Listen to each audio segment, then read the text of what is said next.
Ladies and gentlemen, welcome to this excellent Asteroid Fight Club impromptu celebration. That is right. Right now, you're definitely allowed to. What do I do with it? Crap. All right, forgot my Nikola Tesla ring. Where'd you go? Oh, here it is. Happy late birthday to Nikola Tesla. And super thank you to the person who sent me that ring like 2-3 years ago. Ooh! All right. Hey, y'all. Welcome to this Asteroid Fight Club celebration. Now, it's not often in 2020 we've gotten to celebrate, but here you and I are on the verge of beer drinking, cigarette smoking, vaping celebration. So I'm going to take my mask off. So I'm at home. I'm going to take my glasses off so I can see into your beautiful eyes. Hello, King John. Cheers, y'all. 157 days after the pandemic started, our president finally wore a mask in public. So my job just got easier. There are few times when my job gets easier in 2020, and today was one of them. Cheers. And a special shout out to my stepdad. I miss you, dude. He used to drink Coors Light. It's a light beer that'll give you a little buzz and then keep you allowed to do whatever you do. You know, yard work, hang out by the pool, and lockdown. And so, where's my wagons? Well, the wagons have been circled, Doc. Like I said, Houston shut down the GOP convention. And oddly enough, the Wisconsin convention happened today. And they had a presenter. You got to see the footage. If not, I'll put it up there for you guys later. Where the guy's like, let's talk about Donald.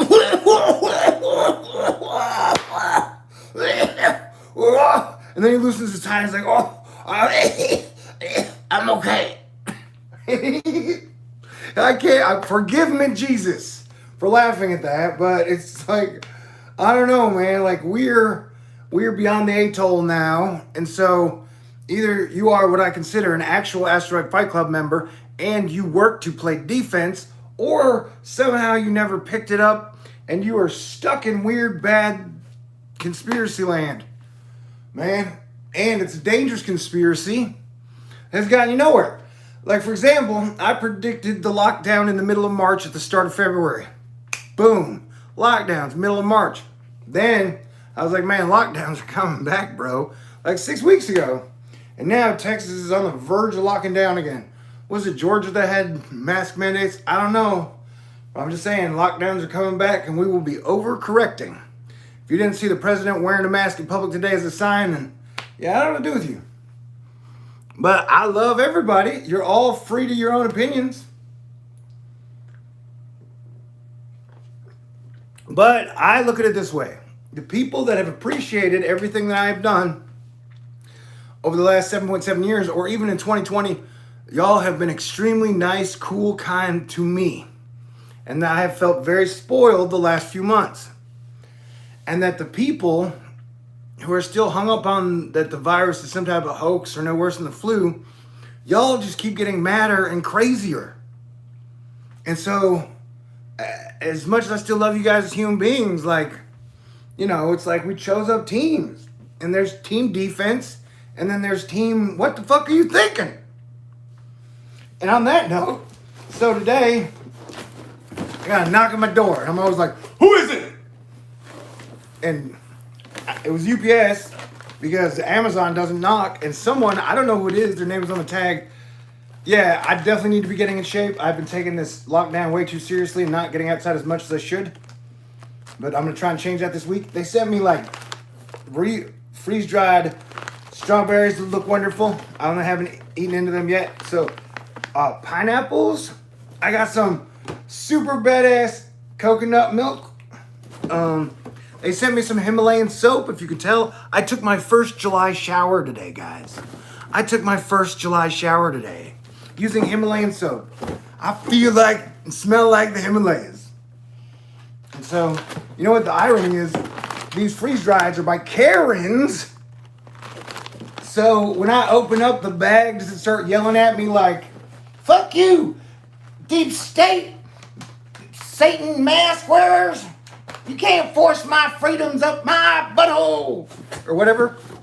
I got a lot of rose petal juice, rose water, and then I got ashwagandha. I don't know, and then I got pineapple juice, organic. I got the Chandra telescope in a box, and I got some burdock, which is like Matthew Murdoch's alternate universe sister brother. And so, y'all are great. And then earlier in the week, someone sent me this super cool light that I love, and I'm still haven't figured out how to use it, work it properly, totally, so you guys can see my beautiful eye color all the time. And I look like a Twitch gamer girl. You know, I'm beautiful. Where I'm beautiful all the time. I don't know if you guys can handle that. And then someone sent me these super cool guitar picks. And I got some really cool crystals. And like Chris had sent me a gift package with an angel in it and cool stamps and stuff. Like, so y'all have just been really good to me. So I want to say thank you again to everyone in Astrology Fight Club, to Caleb, to Risa, the Texas Angel, like Fountains by Design D. And I'm probably leaving out some people, and please forgive me.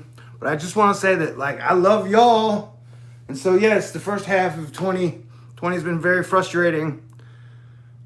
And arguing with people who've kind of kept the same stance since the beginning of the year that the virus was a hoax, like, has been so frustrating, man.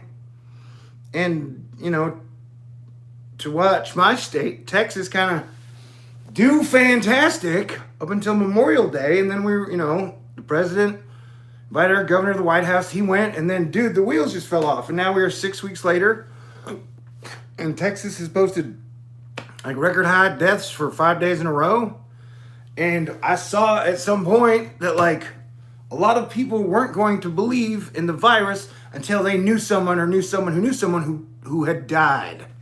Well, congratulations, dipshits. We're going to get there. Because if there was one thing I knew, it was like 99% of people in New York believed in it, that it was real. So it was like New York and everybody else. And everybody else spent the time trying to convince everybody else that it was a hoax. And oddly enough, Elon Musk, which is like the two most popular men in all of America, our president and Elon Musk, spent a large portion of the first half of the year trying to convince everybody that it was a hoax or it was no big deal. And coincidentally enough, if you watch since the pandemic started, Elon Musk's stock has gone from like $400 to $13.70 like today or yesterday. And he just cut his price on his new Tesla X3 TZ or whatever. And so I can't think of a single reason that his stock price would quadruple. And then Dave Portnoy, who is like the most beloved guy in Wall Street finance to dumb money, got on there and was telling everybody it's a hoax. Like, it's amazing how there have been a lot of billionaires who got out there and tried to convince the public that it's not real. You know? Meanwhile, I've been here the whole time trying to be like, hey man, it is totally real. You better pay attention, my friend. And hey, thank you to, oh my gosh, I forgot your name. The lady who sent me this months ago, maybe even a year ago. She was very cool. Oh, I just forgot her name. Total fail on my part. Sophia? Valerie? Damn. And so, yeah, no, I mean, like, you know, I mean, like, was it in Texas? People threw a COVID party with someone who had tested positive. And then a dude died. A 30-year-old died. He went to the party, and he thought it was a hoax. So he went to the party, he got the COVID, and then he fucking died. And so, like, I don't know, like, if people want to do that shit, dude, go ahead. If you want to fucking throw a giant COVID party with a bunch of people who don't believe in it, I would say don't do it, but it's a free fucking country. And I have to have patience because I get tired of the people who are dragging everybody else down and back. Like, literally, all you had to fucking do was wear a mask. Like, if you check how, like, Taiwan is playing Major League Baseball with everybody in the stands. Why? Because countries in Asia take pandemics and plagues seriously, so they are very all apt to wear a mask. Can't even remember the amount of times I had been in an airport and I saw Asian men or women wearing a masks, like, for the last 20 years. And I always thought it was a little weird. I'm like, why are you guys wearing a mask? Now I understand. So cheers to our president, the commander-in-chief, who after 137,000 American deaths finally had the manhood to wear a mask in public. Cheers, bro. I appreciate you. That will make my job easier. And you can go look at the tweets at the amount of people who swore that they would never wear a mask for any reason.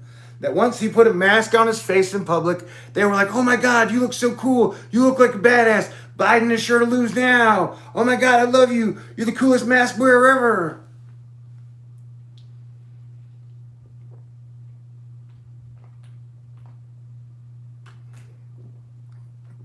And so I told y'all, what was it? The Supreme Court justice fight? That was bullshit and the Democrats wasted your time. Told y'all the entire impeachment thing was bullshit and an absolute waste of y'all's time. And when the pandemic showed up, the first week I was like, oh, I wouldn't worry about it. And then a week later I was like, oh my God, everybody has to worry about it. This shit is real and it's going to cause us big problems for the rest of the year. So I've stayed on that tip the whole time, even though it is my least favorite subject.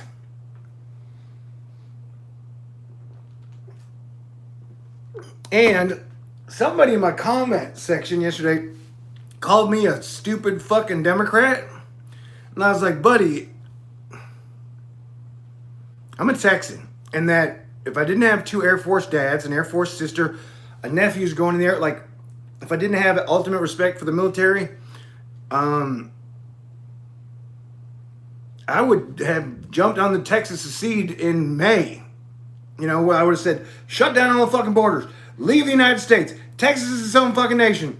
You know, like, you guys don't understand how much I hate politics. And do not look at politicians or the 200-year-old system we have for solutions. That I don't have a real dog in the Biden-Trump fight, other than that I believe Trump has done such a horrible, piss-poor job as planetary defense as commander-in-chief that I will vote for Biden as an anti-Trump vote. And in February, I said, I'll make you guys a deal.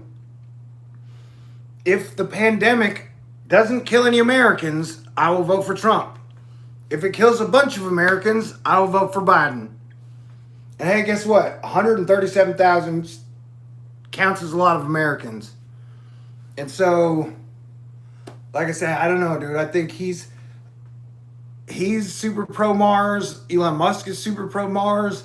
And I think the people who are super pro-Mars and billionaire are probably definitely not very pro-human. You can believe whatever you want to. You know? The thing that freaked me out the most about him, remember when he had that tape where he was like, grab her by the pussy? And everybody got very upset that he was like, grab her by the pussy. Oh, it's Saturday Night Live. Your kids shouldn't be watching. Right? Everybody's like, I don't know. Like, everybody's freaked out by that, but they missed the part where he was like, yeah, we eat people. I was like, what, motherfucker? That was the part where I was like, whoa. Like, who says? He wasn't talking about cunnilingus, bro. The way he said it made it sound like they literally fucking eat people. And we've seen multiple pictures of him with Jeffrey Epstein, and we've seen 8 different days situations of him and Maxine Ghazelli or whatever the fuck her name is. I don't know. But I recognize that just like some Muslims can be like, I'm Muslim for life no matter what happens. And just like some Christians can be like, I'm a Christian for life no matter what happens, which is me. The same way some people who believe in Trump are like, I'm going to believe in Trump as the greatest human being that ever lived no matter what happens. And like, I guess the advantage for me is that I doubt Jesus Christ is going to come down to earth and then start calling a bunch of people names or praising the stock market every single fucking day. So I'm pretty sure I'm locked in on Jesus Christ till the day I die. But like I said, and then what type of fucking president sits there and talks about how great the stock market is every 3 days? That was probably the thing I disliked about him the most, other than his shitty non-wet mask wearing. Like, who the fuck sits there and brags about the stock market every 3 days? That is not presidential behavior, bro. All right, how are you guys doing? I didn't plan to be this seriously, but it is a celebration because the president is wearing his mask, and I appreciate that. And I'm trying not to talk any shit because I appreciate the fact that that is going to help us out a ton.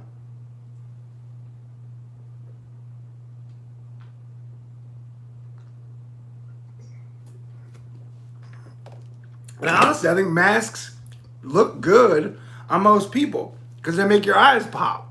Unless you got ugly eyes.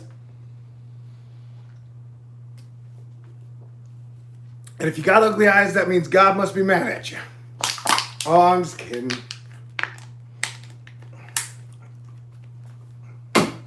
Crap.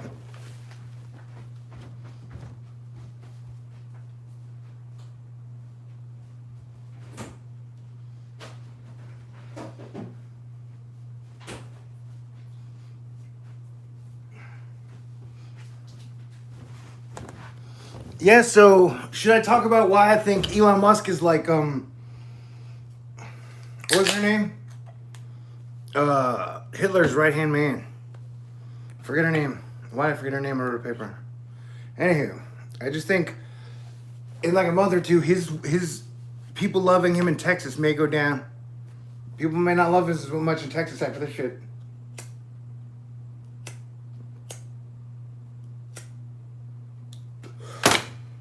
Oh.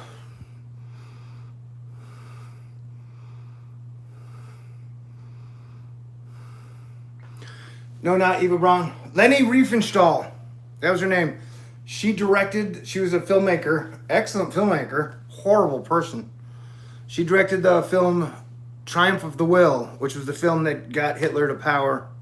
Because in like 1937 or whatever, people thought movies were magic. And so when they showed this film, and they spent $1 billion on that film, you need to look into it. It's one of the most fascinating things that's ever happened in propaganda. He really wrote the book on propaganda. And, looking back, Hitler's the only guy, Alex Jones is the only guy who used Hitler's style, where you like yell at your audience the whole time and somehow your audience eats that shit up. Can you imagine if I was yelling at you guys the whole time? That's not my style. Okay, yeah, but I'm fat. I gotta work on that. But like Fat Thor in the Disney movie, I'm like a quarantine king. Oh, so check this out, and then I will get off the subject. So I finally broke down and ordered Disney Plus because I had waited like a year hoping to find a girlfriend so her and I could watch it together, and then I gave up on that shit. Oh yeah, and cheers to Selena, Amelia, Alexis, and Amanda, and whoever else was there 1 year ago at that little club in Houston where I saw one of the greatest rock and roll shows of my life, and then we never saw a hurricane hit the United States of America again. Cheers to you guys. Although that next day I got an email from like Taylor and Company going, "We are shutting down All-Star Asteroid Fight Club. You will never do anything like that again." And those motherfuckers manifested the plague a few months later, so great job, dickweeds. What was it talking about? Oh yeah. So I was amazed at how much content Disney has. Disney has a lot of content, and I knew that, but I guess when I was looking at it all, it surprised me. Because I had been searching for The Simpsons, and then I found it. When I get done with Frasier, I'm going to watch The Simpsons all. All right, what was it talking about? Oh, so the first thing I decide to watch is Iron Man 2. And so there's this scene where Tony Stark is in Morocco, and he meets two supervillains in a restaurant. He stands up and shakes hands with Elon Musk, and then he ends up talking to Justin Hammer, who ends up being the bad guy in Iron Man 2. And I was like, wow, talk about counter programming, or whatever people on YouTube call it, predictive programming, where it literally had like Justin Hammer and Elon Musk sitting at two tables over, where like at that time Disney knew that Elon was a bad guy.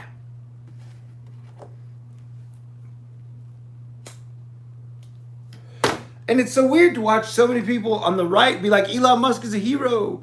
He's always talking about how he wants artificial intelligence and he wants to brain chip you. And so, I don't know, it's like you're not supposed to watch out for the people who are talking about brain chipping your ass. You're supposed to worry about the people who aren't talking about brain chipping your ass. I don't know. This is a celebration. Let's not get bogged down in negativity. We are celebrating people. Anywho, Robert Downey Jr. is a fantastic actor, and Robert Downey Jr. has been a fantastic actor his whole life. Sure, he had some ups and downs, but haven't we all? Oh, and speaking of creative people, I gotta give a super special shout out to Andy Samberg and all the kids at Lonely Island who worked on the movie on Netflix called Palm Springs. It is a little bit of a mind funk to watch it in lockdown, because it's about being caught in a time-space continuum loop, but it is one of the best romantic comedies I've seen in a while. I've made a super geek out thing, you may appreciate this, Noodles, where I tracked every laugh that I had, and leading up to like Act 3, I had 17 big laughs. And for me to big laugh 17 times in a single movie, it's pretty special. And so I recommend that movie.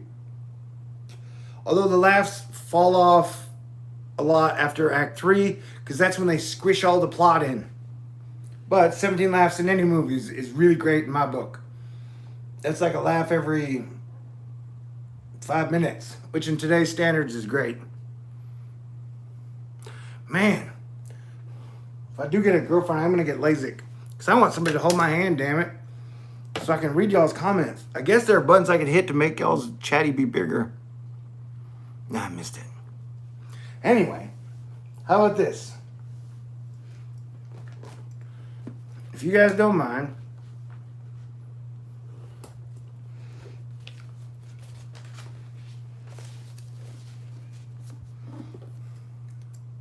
I'm going to go to Nostradamus for a second. In widowhood, as many males as females. He predicted June would die. A lot of people would die. The life of great monarchs to be in danger. Plague, steel, famine, great peril pell-mell. Troubles through changes, little great ones to incite. All right, now we are going to Nostradamus, July, in the year that I picked. Hail. Oh, man, we've had gorilla hail. Rust. Rains. Great plagues in July. Which is like the 4th time out of 7 or 5th that he's mentioned plagues in the year. To preserve women, they will be the cause of the noise. Although I'm translating someone's translation, it's not his actual words. The death of several plague, that would be good news. That has not happened yet. Steel, famine through hatreds. Famine through hatreds. If there was one sentence in here that would be the most important, it is that famine through hatreds. Meaning that Americans hate each other so much right now, they're too busy fighting over the dumb shit than to do the things that it would take to work together to make sure that we all adapt to this plague that will be ripping through our nation for at least another 6 months and another year and 6 months if we don't get our fucking shit in gear. Like, prophecy is there for damage mitigation, bitches. The sky will be seen, which is to say that it will light up again. All right. And so I have been mentioning that July passage all year. And coincidentally enough, if you go back to my Nostradamus videos, you will see that I mentioned, could it be a comet? Is there going to be a comet that is going to be visible in the sky in July? Ding, ding, ding, ding, ding. Now, I don't want to suck my own cork, the thing that goes in a bottle of wine, because nobody likes that. But I'm saying that I've been using that all year to help guide us. Alberta! Oh, and when the plague is over, I'm looking at you, Canada. I'm coming to you, Canada, and I'm going to eat poutine. And I want to smoke some Canadian weed. And so I'm just saying, yeah, the sky's lit up. But, and I'm looking at you, Yellow. I went out last night at like 4:30 in the morning, which is why I slept late today. And I saw Venus. Venus was gorgeous and bright. But I did not see Comet Neowise. So I did not get to see Neowise. The moon is doing cat wheels. Well, cats are cool. Oh.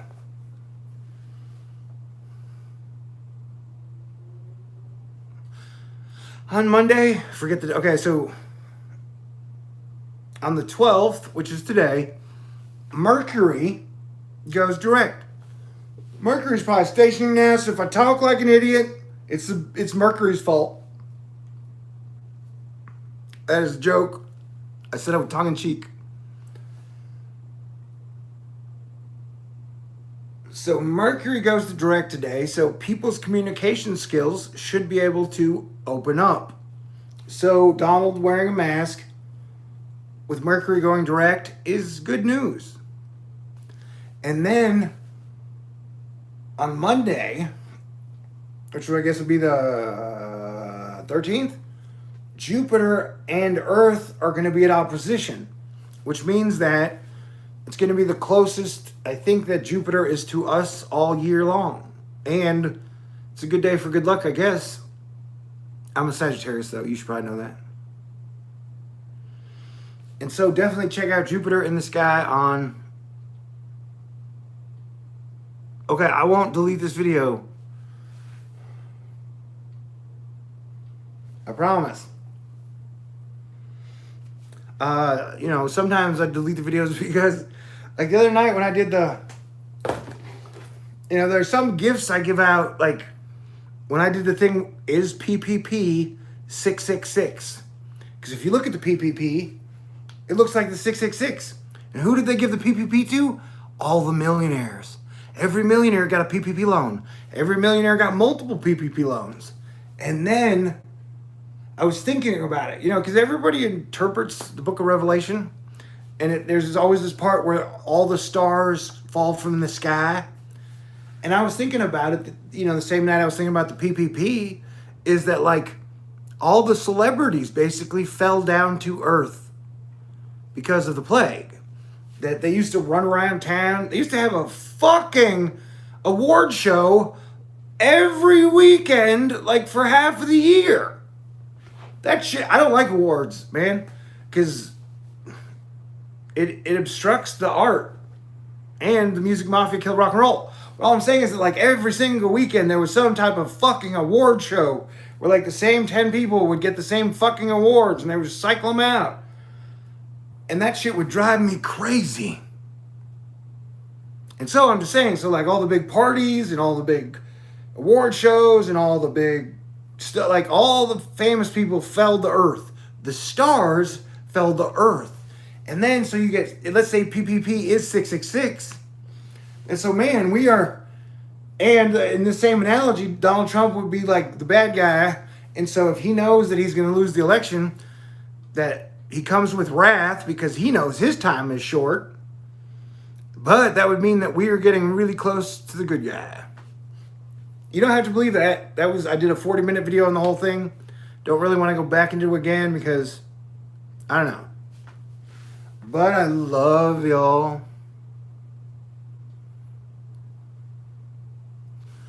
But that's my whole theory on the tribulation is that, dude, I don't know how old you are. Well, we've been in a form of the tribulation since like 1996, it just seems like.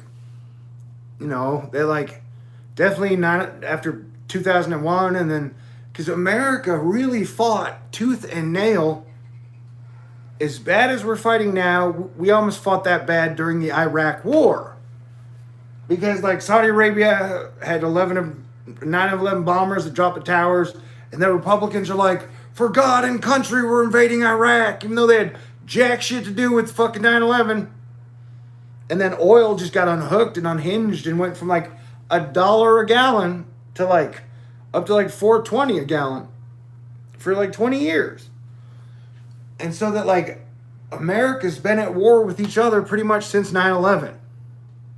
Or 2003 to be specific. And so to me, it feels like we've been in a tribulation period for a long fucking time. And it definitely feels like some people love the tribulation period, but I do not. I want to get back to partying.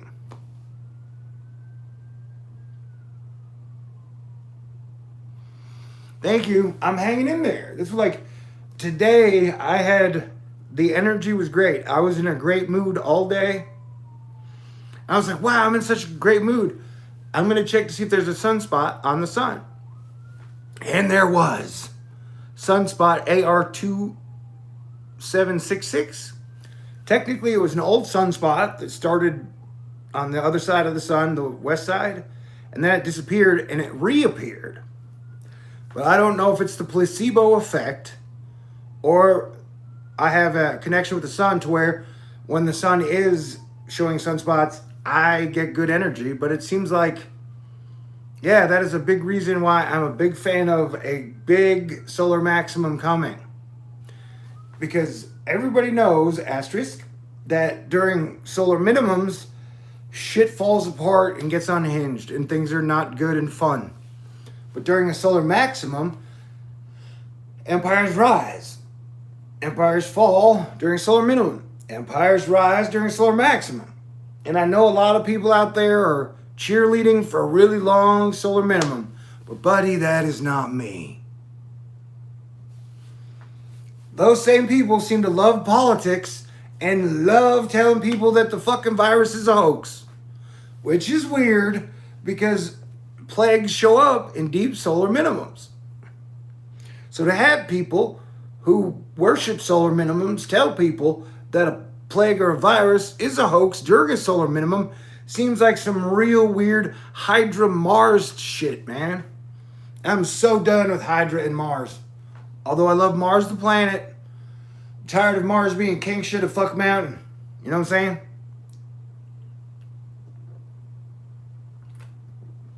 Anywho, Mars is probably still going to be king shit of fuck mountain for the next 50 days. So Mars is going to be like the lead energy, war. But let's hope people make some good decisions. You know, we can all change our mind. Like, if you've just joined us, we are celebrating with a refreshing Coors Light because our president, commander-in-chief, for the first time in 157 days since the plague started, wore a mask in public. And you're allowed to believe whatever you want to believe, but I think that is half the battle. And so, by him sending a message to that 44% of people on Earth, that helps everybody. So cheers.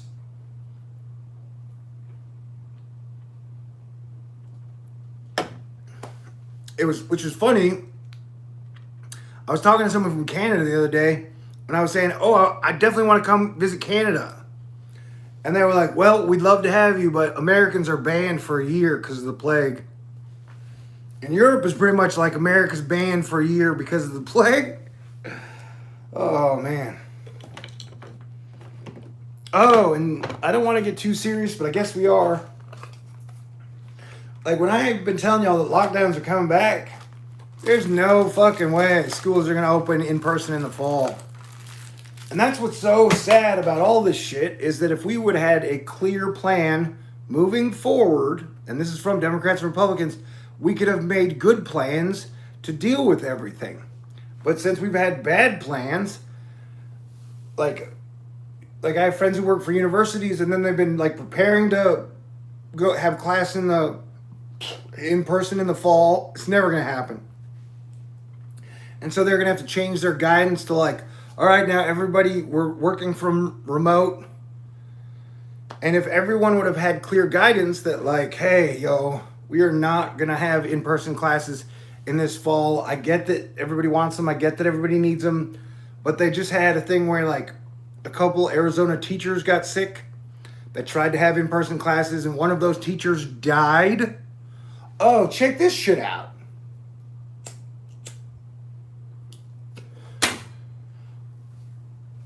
Georgia, the University of Georgia, just sent out forms to every professor in Georgia at the U of GA saying, please list a next of professor. I forget what it was called. It was a next of, like, if you had to pick someone to replace you due to an illness or death, who do you want to replace you in case you get sick or die during this fall?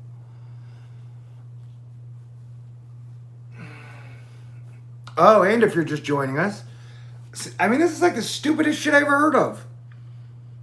They've been throwing COVID parties where when one of their friends gets infected or tests positive, they have a big party to see if everyone can get infected. This happened in San Antonio. And so one of the people at the party, who was 30 years old, died. And he was like, if you watch the timeline, he was like, it's a hoax. And then at the end, he was like, it's not a hoax. I was dumb.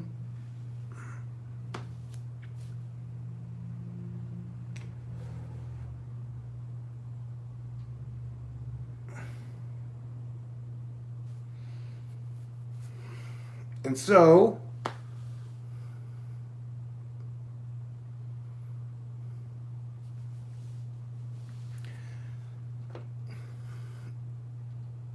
thanks to everybody in Asteroid Fight Club. You guys are awesome.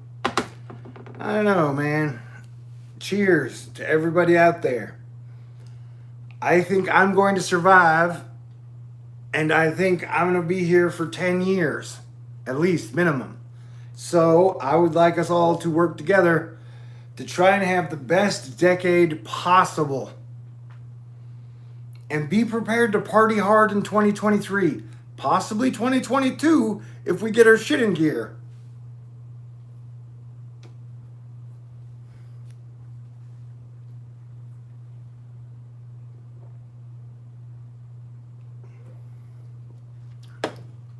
Cheers, y'all.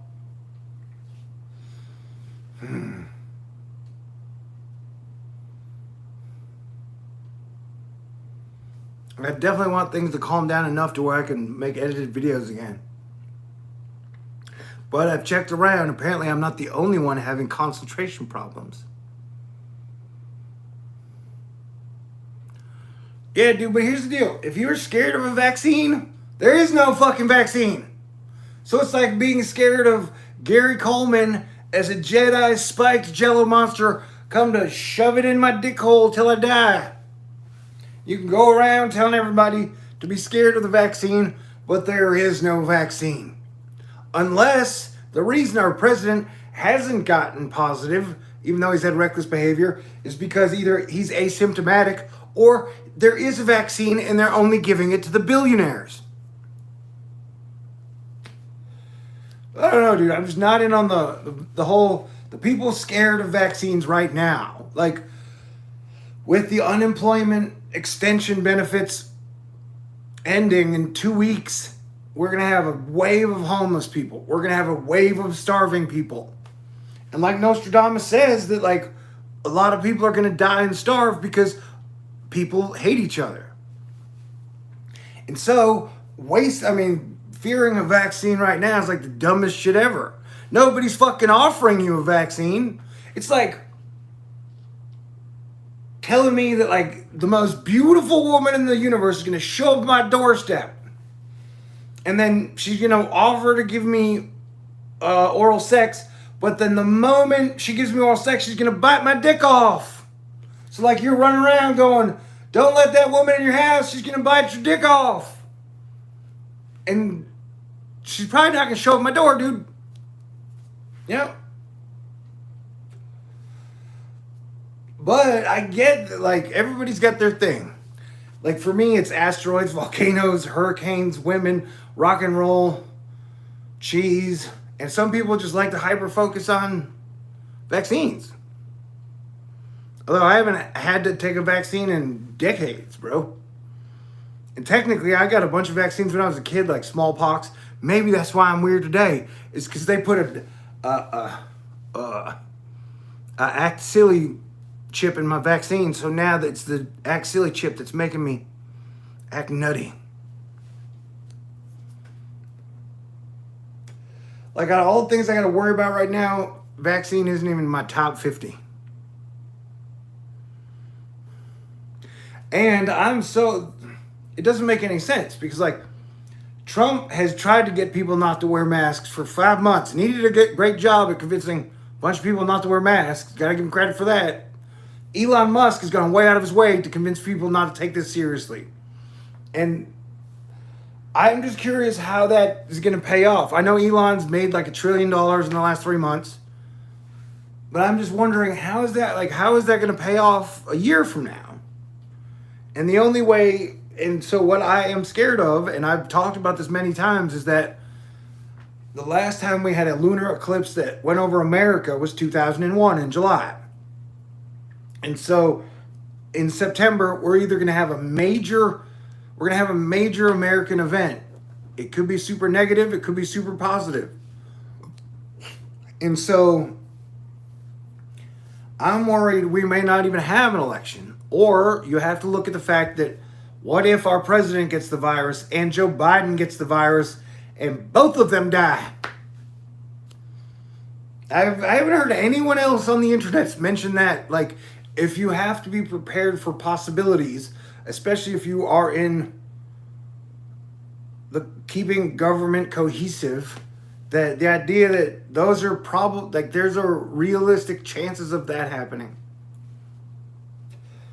And so today, nobody's prepared for it.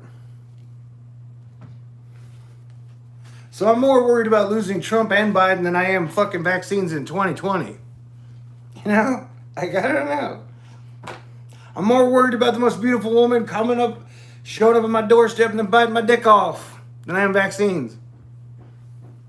But who knows?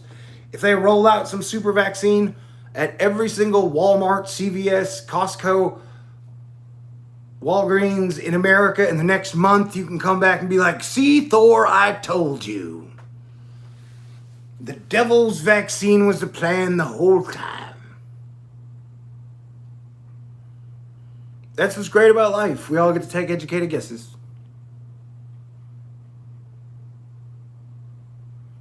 It would be a full takeover if those two die. Let me say this again, and I've made these rants a million times. The same people who are telling me that a vaccine is the mark of the beast are the same people who are telling me that the barcode was the mark of the beast. The same people who are telling me that the internet was the mark of the beast. The same people who are telling me that the World Wide Web was the mark of the beast. Like, they have an endless supply of things that are the mark of the beast. And the 666 is like the PPP loan. Maybe. I don't know.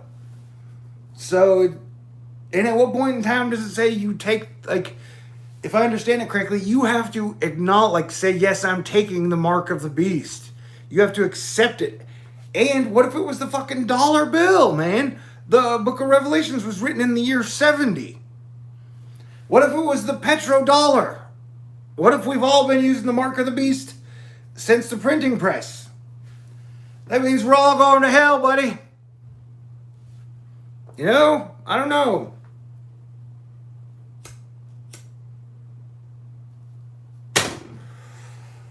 Judge a tree by its fruit, said Jesus Christ.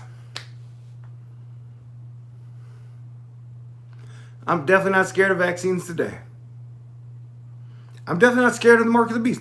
I'm not scared of Satan. I'm not scared of Lucifer. I'm not scared of whatever the fuck your Antichrist's name. I'm not scared of Baphomet. I'm not scared of Cthulhu. People call me a fearmonger or say that I'm scared all the time, and I'm kind of sort of fearless right now, man. Granted, if you busted in my house with 6 dudes and then torture me, I would cry and shit my pants and be like, well, I'm scared. But regardless of me being tortured, I'm really not that scared. I'm not that scared to die, dude. I'm a Viking. You know? And if this is a simulation, that just means I get rebooted into a new simulation.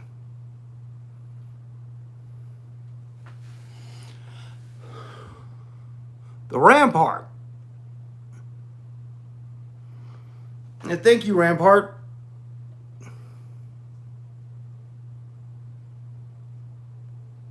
Yeah, Rampart. Like, that's what we keep trying to tell people, that the soonest time they're going to have a vaccine that works is probably going to be a year. And then how they would distribute them is a clusterfuck, as we know our situation is. And so right now, the best thing is people just stay away from each other. I believe in wearing a mask. Most states now have a mask mandate.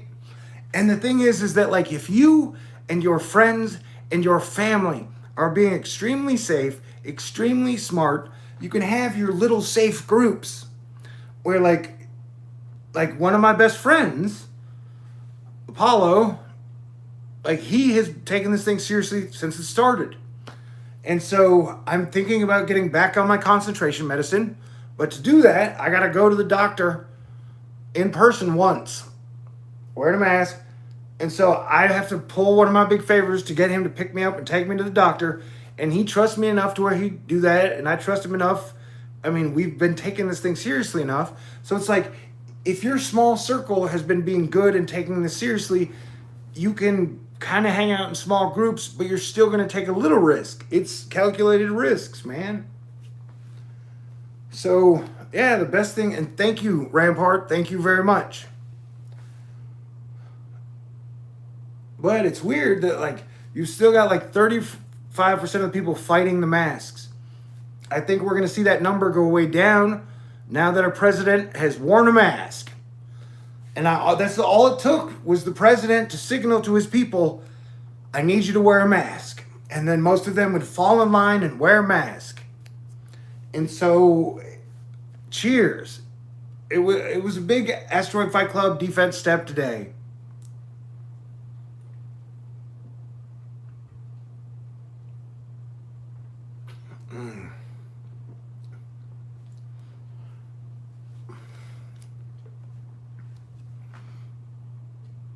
Someone said, I love you, Forrest. And I love you, Forrest. I've got a mentor named Forrest that I talk to about stuff if I need to. And it's funny, when I was talking to him I was like, Dear Forrest, there are 9 county sheriffs who say that they will not enforce a mask mandate. How do you feel about that? And he said, well, Thor, you have to understand, in parts of far west Texas, in parts of far east Texas, you've got towns and people that are so far spread out, they rarely see each other. So those sheriffs, yeah, they're probably not going to mandate the mask, but there's not shit we can really do about it. And it's not going to be that big of a deal. It's not going to be like an epicenter like Houston. It's not going to be an epicenter like San Antonio. It's not going to be like Dallas. Yeah, so I got to say thanks to Apollo and Forrest. They're my boys, although Forrest's older than I am. And they've helped keep me sane through all of this.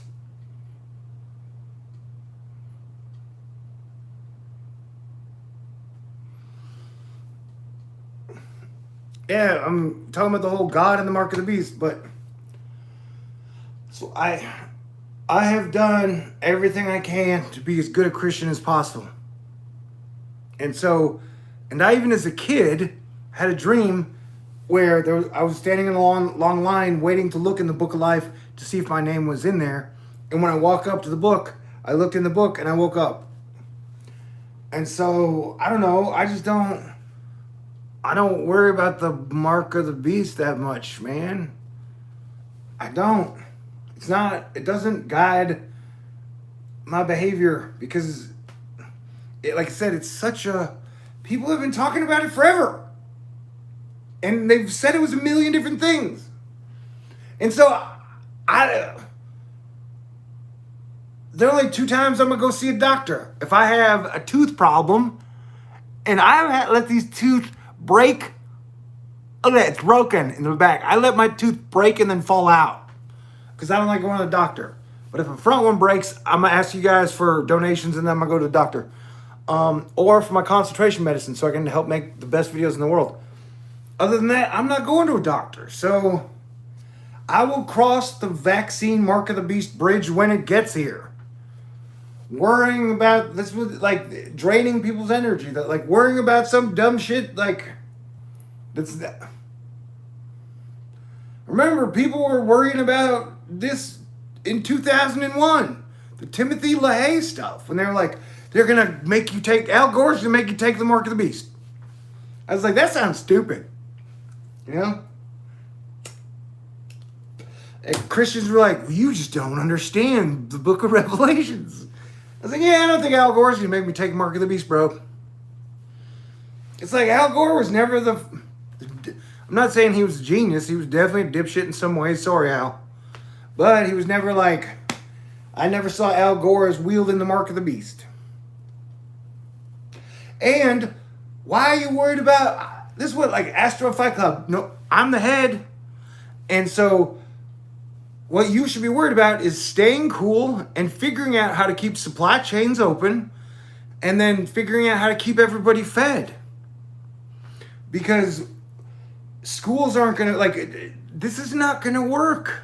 Like, we're not going back to no old ways. Multiple times in my comments or in my chat, people have said, I want the old Thor back. And to me, that's kind of like the dumbest shit you could ever say, because it's like saying, I want to go back to 2015, or I want to go back to 2017. Like, who are you? One of my ex-girlfriends? I didn't mean to say that disrespectfully. I'm just saying, like, have you ever dated someone and they really want something that you cannot provide them? Like, we ain't going back to 2019, bro. We ain't going back to 2015, bro. We are not going backwards. We can only go forwards. And that if we're going to make it out of this, we're going to have to work as a team. And that the Nostradamus, for the rest of the year, food is going to be an issue. Food is going to be a problem. And if there's one thing that Grand Solar Minimum has been good about, is talking about how there are going to be food shortages. There are going to be food problems. And I agree with that. But people should be teaming up left and right to figure out how we're going to make it through the next 6 months. And that so as a Christian, I believe you should be worried about how to help feed your neighbor as opposed to the mark of the beast. That, like, you know, try to figure out what we can do to help.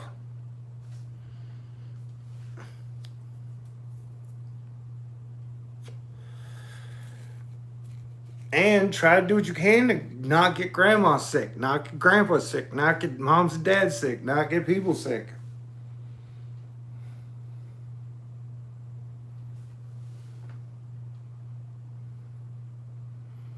Someone says, you do realize this is communism then. Dude, communism is dead. Capitalism is dead. Socialism is dead. You're talking to me in like 1800 terms. The Federal Reserve has put $5 trillion on its balance sheet. So they handed out billions in PPP loans. Somehow people get super fucking offended when you're talking about figuring out ways to feed people during a pandemic, during a plague. Like, technically, I believe we should take the best of capitalism, the best of socialism, and the best of communism and go from there. But that is so wildly offensive to people because they're so in love with their isms. But like the people who are like, communism is horrible. Well, fuck, dude, we have corporate communism that has been happening since 2008. The Roman Empire in 800 years never lowered its interest rate below 3%. Say that with me now. The Roman Empire in their 800 years never lowered their interest rates below 3%. And so we've had over a decade of 0% interest rates. We've had 12 years of bank bailouts, trillions and trillions of dollars of bank bailouts. So fuck socialism, fuck communism, fuck capitalism. I want a new system. And either way, right now, we have to figure out how to make it through this year together. And, you know, it's...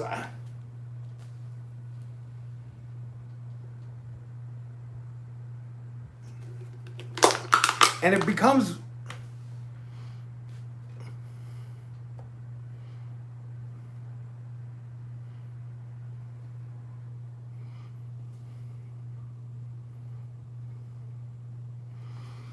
Thank you, Rampart, and that is exactly the message. Yes, it has been hard, but I still spread the love because I get a lot of love, I get a lot of appreciation, and I still believe in hope. I still believe the best is ahead of us.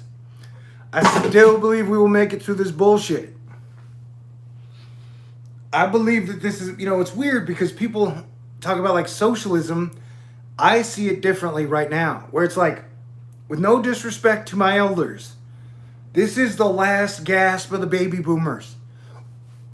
The baby boomers have had a firm grip on control for like 50, 60 years. And so it's kind of like when you take your car keys away from grandma. You're not killing grandma. You're not saying, hey, grandma, I'm not going to provide a great life for you. Grandma, we're not going to love you. Grandma, we're not going to have great birthday parties for you. Grandma, we're not going to treat you great. We're just saying, grandma, you're not in control anymore. So I don't want 73-year-old Biden to run the show. I don't want 73-year-old Trump to run the show. I would like someone from my generation, Generation X, to finally have a chance. And not just one person, but like the best of Generation X to help run the show. Because we are the generation that was like between the millennials and the Zs and the baby boomers. Like most Gen X people are really, really cool. And so I don't see it as like a fight between capitalism. I mean, I think capitalism, communism, socialism are totally crumbling. And so I see it as like a battle to like Gen X is trying to take the car keys away from the baby boomers. But in a nice way that doesn't end in World War III.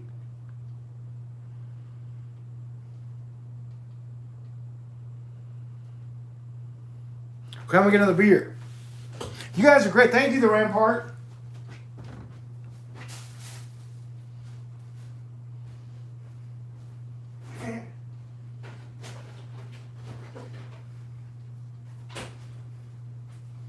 But I guess like most of my life, I've always been a fighter, but not like I pick fights, meaning I just like somehow get cross a bully and then stand up for my position. And so I technically like being surrounded with people who are like, we're gonna kill you, we're gonna destroy you, we're gonna take you out, we're gonna fuck you up. I mean, I've talked a lot about how when Saturn went into Capricorn, December 19th, my birthday in 2017. That was when Taylor Swift came over to my apartment for 2 nights. And then she totally declared an absolute war on me. Between us, I loved that shit, bro. I loved it. Do you know how cool it was to have like one of the most famous, rich, powerful people on the planet be like, you are a nothing. You are a no one. You are a fucking peasant. No one supports you. You have no money. We will drive you off the planet. We will kill you. We will make you homeless. And then it's like July 11, 2020, and here I am. Too fat for my own good. So cheers. Elon Musk. Like the night that Taylor came into the bar I was at to flip me off, it was 2-3 nights after my stepdad's funeral. She was with Elon.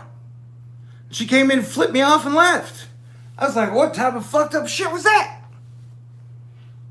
So I've been knee deep in the shit, and I enjoy the fight. Although I miss my car. I like being a good guy. I like fighting for the underdog. I like fighting for people who can't fight for themselves.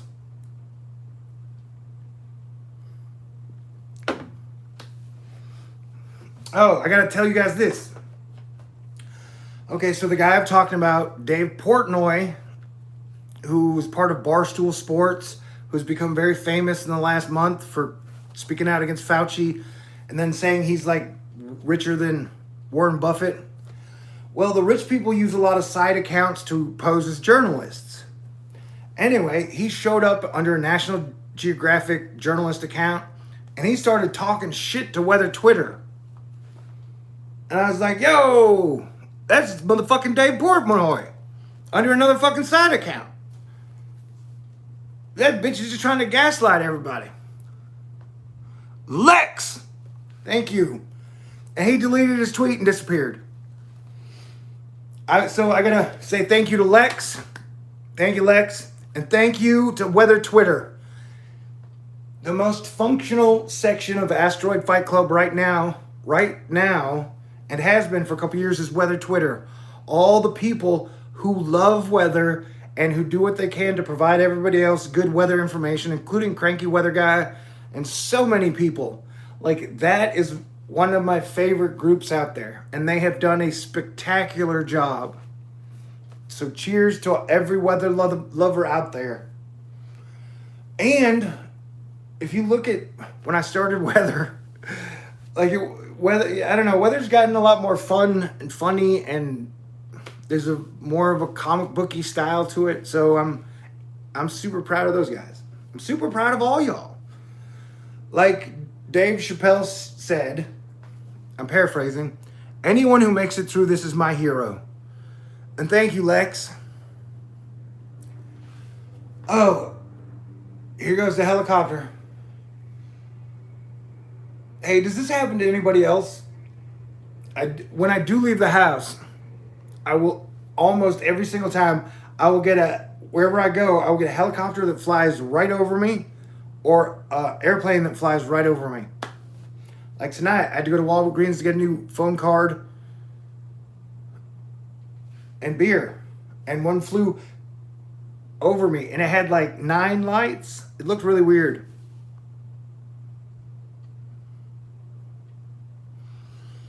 Cheers, y'all. And if you're new, like I said, I'm celebrating because our president wore a mask for the first time today, which made my job easier. Thank you, Angela, from San Antonio. And God bless San Antonio. Thank you, Angela. And I do my best to be a good person. And can you do me a favor, Angela? One of the greatest guy friends I've ever had. His name is Jeff. I call him Jack Steele. He lives near San Antonio and Borney. If you ever happen to run into him, tell him I miss him and he needs to give me a call. Every time he gets a girlfriend or a wife, I don't hear from him. And so I haven't heard from him since he went with me and my boys to NASA at the end of 2015, 17, I don't know. But God bless San Antonio and the Riverwalk. And God bless Texas. And like I was saying earlier, that I've done what I can to provide excellent information to everybody to save lives in 2020. And so I have been very blessed that everyone has been very kind and very good to me in 2020. And that the people who have not believed the information that I told them, who believed that this was a hoax or no worse than the flu, they just get madder. Although that may have changed now that Trump is like, I put on a mask, it's real.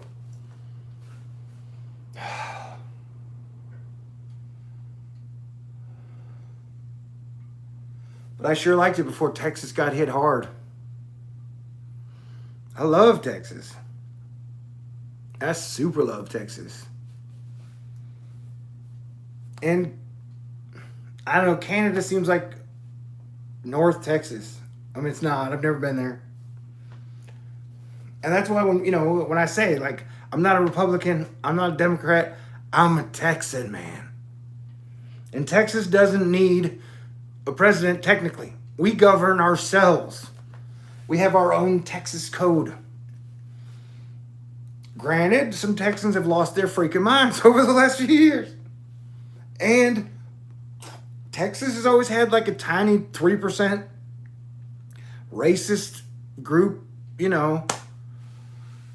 I was like, there were a few Texas Nazis showed up in Denton. And I was like, what? You guys better kick their ass out of there as soon as possible. I never want to hear the term Texas Nazi again in my life. Those two words should never go together. There's no such thing as a Texas Nazi in my mind. Also, I don't want to trigger everybody, but I love Mexicans and Spanish people. 99% of all the Mexicans I ever met are super cool.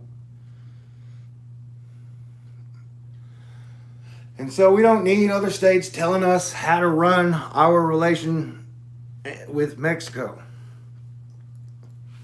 That may be controversial, but hey, I believe it with all of my heart. Like I said, the more people get crazy about stuff,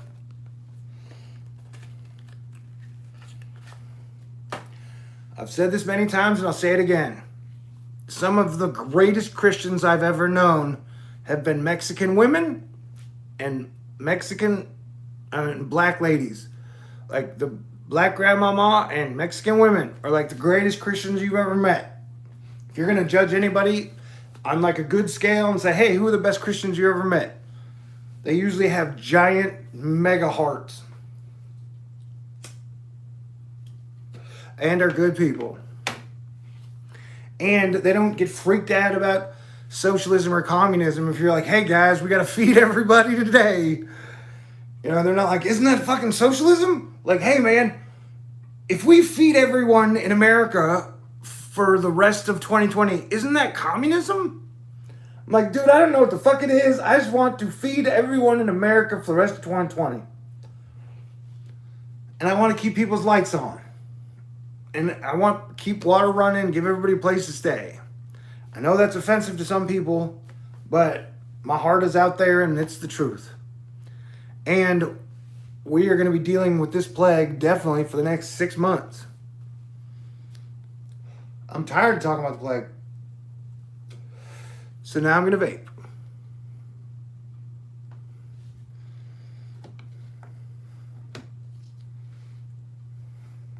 And if I was very concerned about something, I'm very concerned. 30 million people are on those unemployment extensions. I'm not on them. Although I would guess some of the people who have contributed to me have been on them. I'm just saying that, like, I can't think of a good reason why you wouldn't extend unemployment benefits for at least 3 more months, 6 more months. Because you're technically paying people to be smart, stay safe, wear a mask. You're paying everyone to be in Space Force, to regulate your space and be cool and protect everyone around you. I think it's a thing of messaging. That if they did a thing called the CCC, the Conservation Corps, where they paid everybody to pretty much just do their small part to keep up your community. And so this would be like a version of that like, it would be a way to unite us. That like, look, we are going to have to deal with this for the next 6 months. That we are probably not going to have schools open in the fall. Pro sports are not coming back. But it seems like neither party has been honest with people. The corporations aren't being honest with people. The universities aren't being honest with people. So who knows what's going to happen? I was getting pessimistic, but then our president wore a mask today. Although I do want to point out this. If you watch the footage of him walking into the Veterans Hospital, he had generals and sergeants, and he had a bunch of military people surrounding him in masks. And so I know a lot of YouTubers haven't taken the plague seriously, but the military has been like me and has taken this fucking seriously since day one. And the military has even said if you catch it, you cannot join the military. So that I do not think our president was going to be able to show up the military, and especially not veterans. So will the president turn a new leaf and get everyone to wear masks? God, I hope so.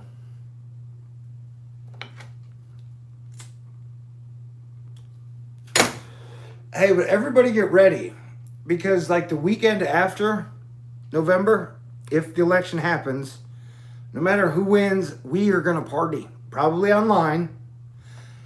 But I might even go online for I might go live for like 10 hours just to celebrate, because regardless of who wins, I just can't wait for this thing to be over.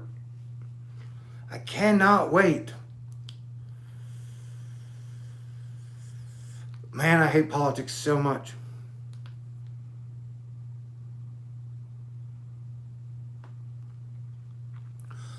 Okay, I'd like to say another controversial thing. I'm going to put it out on the line here. I think there's a good chance we're not going to get hit by any hurricanes this year. It's my prediction at the beginning of the year. We're only 2 months, 6 weeks through the hurricane season. I'm not telling anybody to take your guard down. But, yeah, I do think there's a chance that we could have a very boring hurricane season. So cheers to that meeting exactly 1 year ago where I was surrounded by the most beautiful women in the world, although none of them gave me a hug. Since that moment, that was the night that Barry was about to hit that night. Since that magic night, we have not really had any major threats of hurricanes. Cheers, dudes and ladies.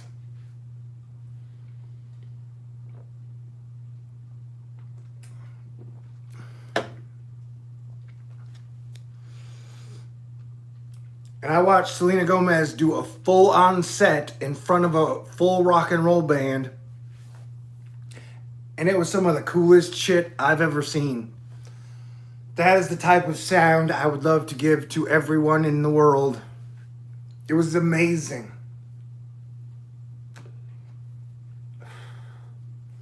I mean, remember when like Kelly Clarkson went through her rock and roll phase?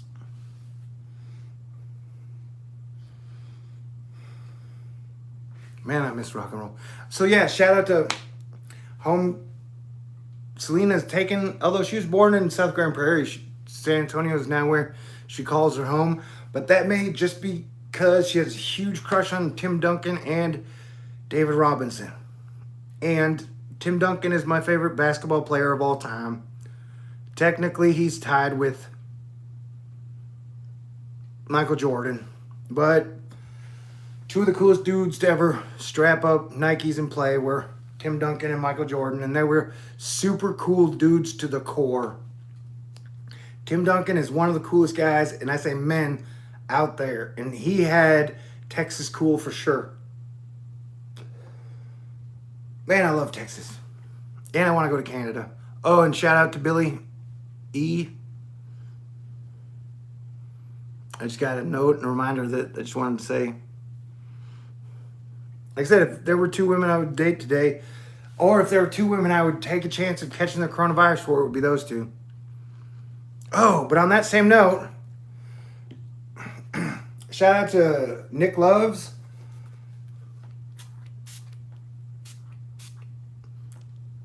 Oh, you should smell me now. I'm showered, and I now smell like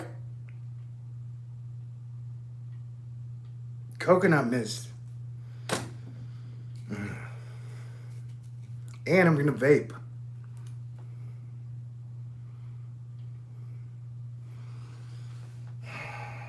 I love you, Astro Fight Club.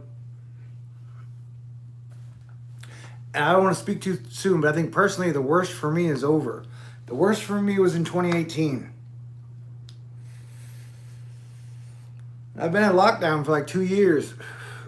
So I'm sort of used to it. Love you, yellow. Love y'all. Love all you colors.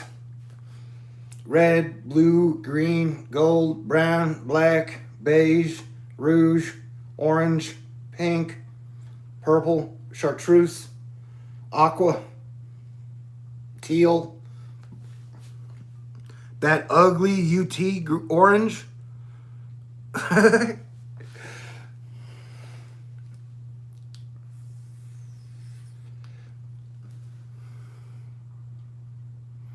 Move to Oregon. How about I come spend, what up, Sugar Shack? How about I come spend a week in Oregon? Because I still have a dream of driving up the one. And so I've only driven as far as California up the one. I'd like to go through Oregon and Washington into Canada. Does the one run into Canada? Or do they change the name of it to like the... I've got no good joke. What up, I tripping? You guys are great. Fuchsia. Yeah, I love every color. And every state has its own feel. The 101. Yeah, I love California. Love Colorado. Love Arizona. Love Arkansas. Love Wisconsin. Love Illinois. And if I don't love your state, that just means I haven't had a chance to spend a lot of time in it.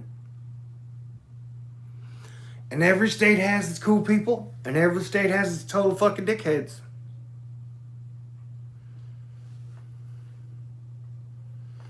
And it's like a yin and a yang battle. That there will always be good people and evil people, I believe. Mostly in 3D or 4D or 5D Earth. But it's kind of the battle of, we're trying to get like 90% of the people awesome. Or 94%. And there may be 6% they're always like, no, I just want to be an asshole to everybody. But the goal is to get people to that range. And whether people like to admit it or not, most people are really malleable. Meaning they're driven by like exterior forces who influence how they think, how they dress, how they talk. And so just now, if like our president continues to wear a mask, you'll see a lot more of the people who refuse to wear a mask happily wear a mask. Like, wear your red flag mask. Wear your MAGA mask, dude. I don't care what mask. You can even wear like a mask with Biden getting pissed on by Calvin and Hobbes if you want to. You know, those car bumper stickers where Calvin's always pissing on something, which seems weird, not a character, but whatever. I'm a big mask wearer guy. Like, I'm into it, and it saves people's lives. So I'm just saying, so if he stays on message, and even is like, hey, I've been pro-mask the whole time, I don't care. Just, you are the guy who can influence the other half of America to wear your mask. And it's definitely going to help your election chances, I would guess. Although, honestly, I've told you guys that I believe that he colluded, for lack of a better term, with Silicon Valley. And so, if it is Trump and Facebook and Google and everybody, I think that whatever the election results are, there's going to be a giant chance that he's going to be declared the winner no matter what happens.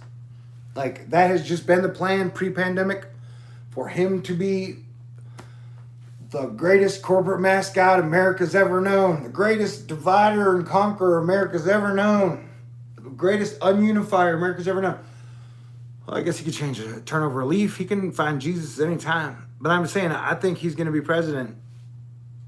I think that right now, if you took an actual vote, it would be like 62% for Biden or anti-Trump, or then 38% for Trump.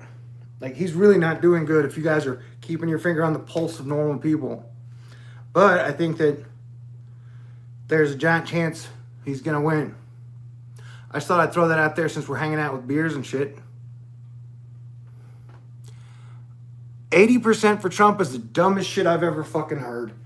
He has let 137,000 Americans die. If he would have worn a mask in March, you would be able to have people in school. You would be able to have baseball teams.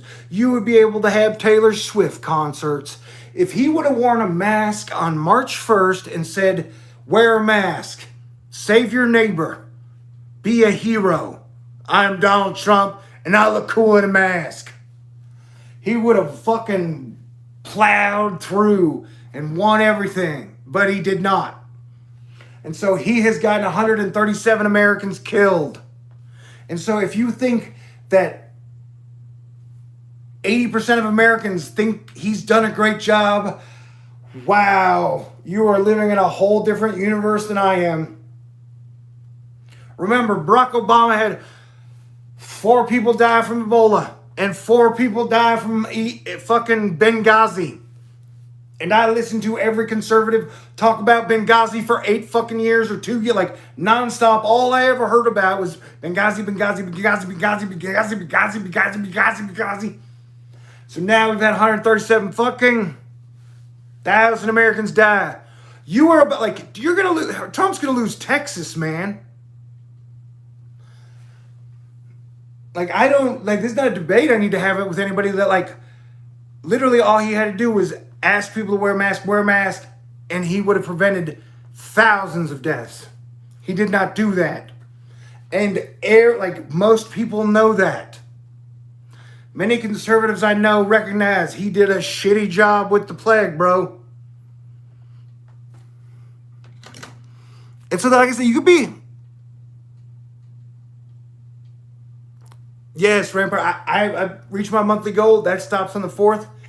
And you guys have been good to me. And I'm going to buy myself something fancy. If I was going to buy myself something fancy, I kind of want to get a PS4 or a Switch or an Xbox. But every time, I don't know, I haven't been able to find a new game even when I did have one.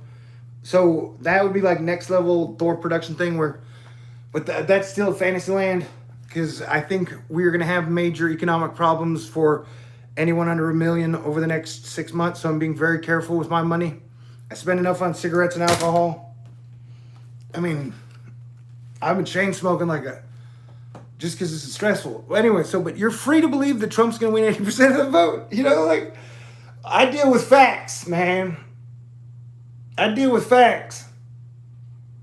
He held a rally in Arizona. He held a rally in Oklahoma.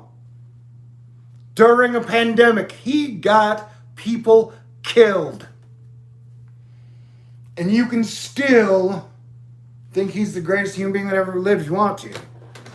But I do not think that the top brass in the Air Force, the Army, the Marines, I mean, like,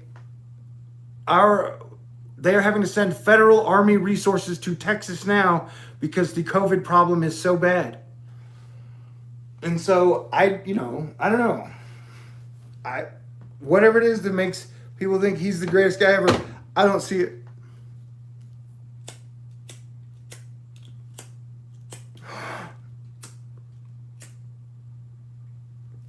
But you're free to believe it.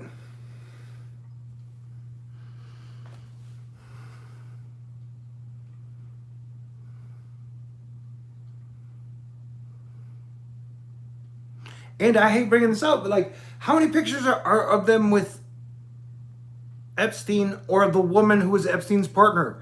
There are like 8 different times he was with that lady.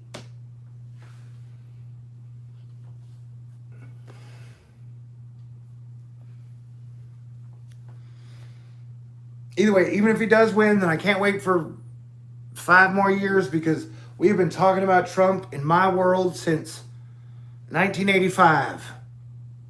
So to have everybody just talk about Trump for 35 years, like he was the only human being on the planet, like we killed Prince just so we could talk about Trump more. We killed Tom Petty just so we could talk about Trump more. We killed the guy from Lincoln Park just so we could talk about Trump more. We killed rock and roll just so we could talk about Trump more. We killed fucking all masculinity just so we can talk about Trump more. Like, that's what it feels like to me. And people seem okay with that. Like 35 to 28% of them.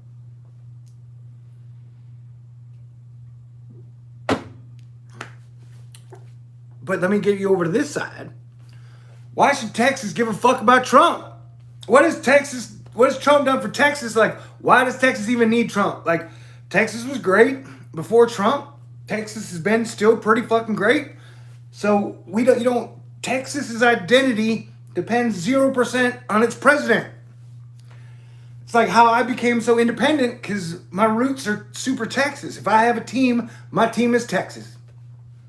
And so in this, he's the greatest guy ever, like, he hasn't done shit for Texas. And Texas doesn't need him to do shit for Texas.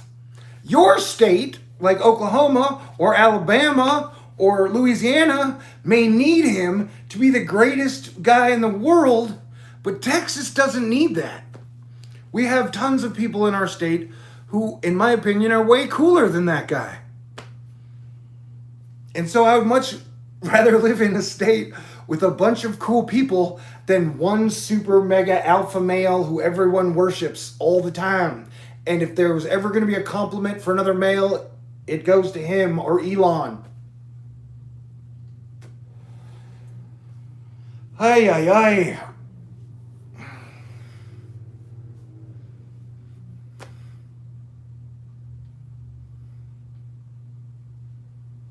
That's why, in a very fictional sense, as a screenwriter, I would love to write a screenplay about Texas seceding. Of Texas just being like, hey, we are sick of everybody's shit. We're out of here. We don't wish you ill will. We're still going to work with everybody else. But if y'all are going to fight the whole fucking time, just like the Civil War, Texas is neutral. We're done. You guys work it out. We will pay our $620 billion, which is what we owe from the national debt. We will start our own military. And by all means, sure, we would invite everyone in the military who is cool, good, and awesome to come move to Texas, all good first responder. Like, Texas, and that's how I look at it. That's why, like, whether it be Obama or, like, Texas has always worked on its own. And that the sun does not rise or fall in whoever the president's ass is that day in Texas.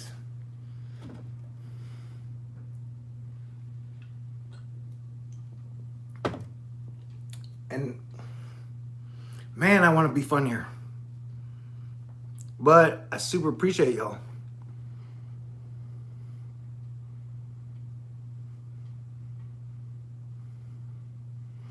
That's what if that happens, I'm moving to Texas. Well, one of the things I've repeated is I think, the real estate game is going to change. And I think that Texas real estate is going to do pretty well. Although a small amount of people own the majority of Texas real estate, so you'd have to get them to be okay with it. Remember, I have dreamed of building a city from scratch in Texas, where we go out in the middle of nowhere in West Texas, near Midland, and then we take a 10-mile area in the middle of dirt and we build the greatest city ever that is filled with animals and filled with nature. Have you looked at those green farm buildings where they have racks of buildings that are, it's pretty much like grow squares or farmable areas, and so you can make a 20-story building of 10-foot, 15-foot squares that are growing stuff. And so you can design a city of the future and bring in your own ecosystem. And that is, I've been talking about that since 2013. That is the stuff that I want to do. And Texas has always been the place I wanted to build the first new city from scratch. And when I say city, you may be picturing what I'm talking about different than I am. Because like I said, you can space it out and make it a cross between a suburb and a city if you have your best architects and engineers and artists designing it.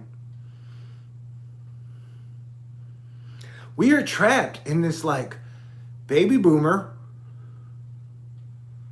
red and blue, communism, socialism, capitalism system that is overrun by the petrodollar. And I'm here with you trying to get to the promised land. And I love you. You guys are so good to me. Thank you, Lex, the Rampart, Angela, Angel. I said my stepsister's name and was super cool, Lionheart. No disrespect, Angel. My San Antonian.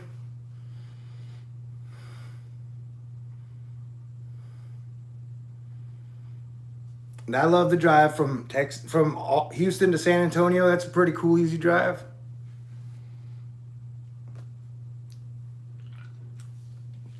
that is one of my favorite old pastimes, driving from one city to the other, whether it be from like Houston to DFW or here to San Antonio or San Antonio to Austin or Fort Worth to Denton. Driving from one Texas city to the other is like 95% a good time.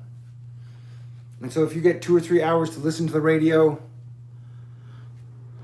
and vape, if they had vape back then, whatever, you know, it was always a good time to drive and think and just watch Texas land go by.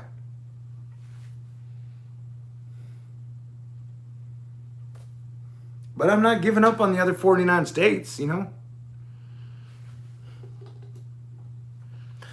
Although I have heard rumors that if I gave up being Planetary Defense Commander and was just a Texan protector, that I would get paid a lot better.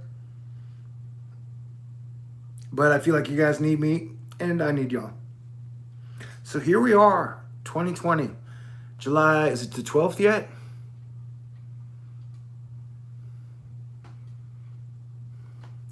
Man. Crap, I'm slow. Here we are.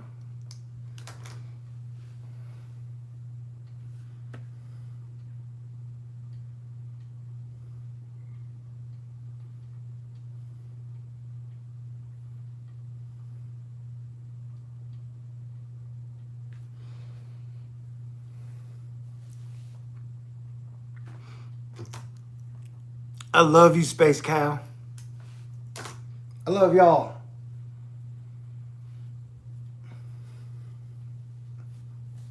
And it's weird to think, like, before 2020, you could have, like, I could have had, like, a Thor News convention or Thor News Con where I could invite other creators, astronomy, astrology, rock and roll, comedian people, and then I could have invited an X amount of people, and we could have all hung out for, like, a weekend or a week.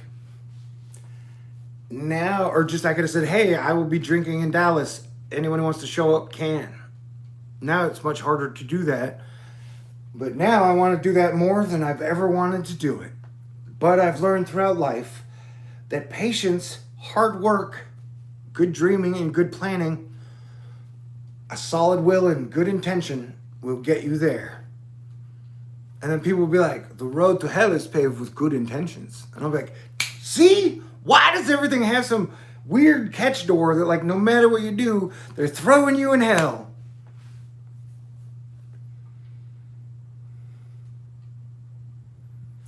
Now that I've had too much to drink and I'm going to be mildly offensive, like there was someone on Twitter today, in Weather Twitter, who was saying, my biggest pet peeve is when people call a storm a he or a she, because storms have no real gender. And I was like, man, I do not mean this disrespectfully, but I think there's no one who gives a shit less about pronouns than me. I don't give a fuck about pronouns, man. He, she, it. It's like, and it's so weird that we get into a thing that, like, now everybody's specification is on. I need to, like, for every single individual, I have to have my own awareness on what that person wants to be called. Like a he, a she, or it, like, or, and then it's not even people. Like, now I got to watch out that if we got a storm called Faye, and so that, like, if I Tina Faye it or Morgan the Faye it, I've given that storm a vagina, that, like, people are offended that I've given a storm a vagina. And I didn't give the storm the vagina. It was named Faye. Anywho, I wanted that to be funnier, and so I'll work on that bit. Definitely, I'll try and write it down, think about stuff. But I'm just saying that, what were we talking about? Space Cow? Oh, so, like, if you get to make a wish, like, you know, that when people are like, I hate it when they call it manned space. I was like, okay. But, like, we got bigger issues to deal with, like the plague. And so, me getting people to stop using a word is really hard. It's harder than getting people to wear masks indoors at a grocery store. And I've been magically blessed with some weird bulletproof semi-ego. So, like, you can call me whatever you want to, and I'm not going to be offended, dude. I'm going to be okay, because I'm still going to be me at the end of the day. It's like when people, like, at this point, people are like, hey, what's your name? I'm like, you can call me whatever you'd like. Whatever makes you feel comfortable. You can call me T. You can call me by my middle name, Eric. You can call me Captain, oh my God, I'm awesome. You can call me Magic Boy. You can call me Star-Lord, New Thor 7. You can call me Dipshit. You can call me Dickweed. You can call me, like, super fatty bitch nuts. I don't even know. Like, I'll be okay either way. Boy, this beer's gotten to me.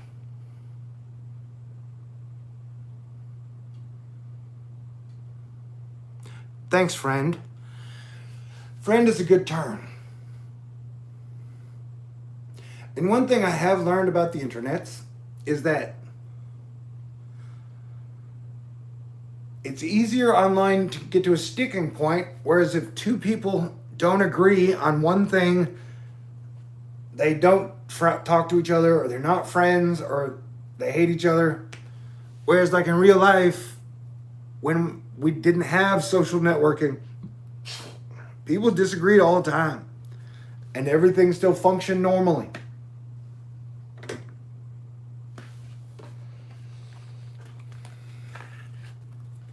And so between us, 3.5 beers in, I have pictured this as like 2020 was the Y2K bug.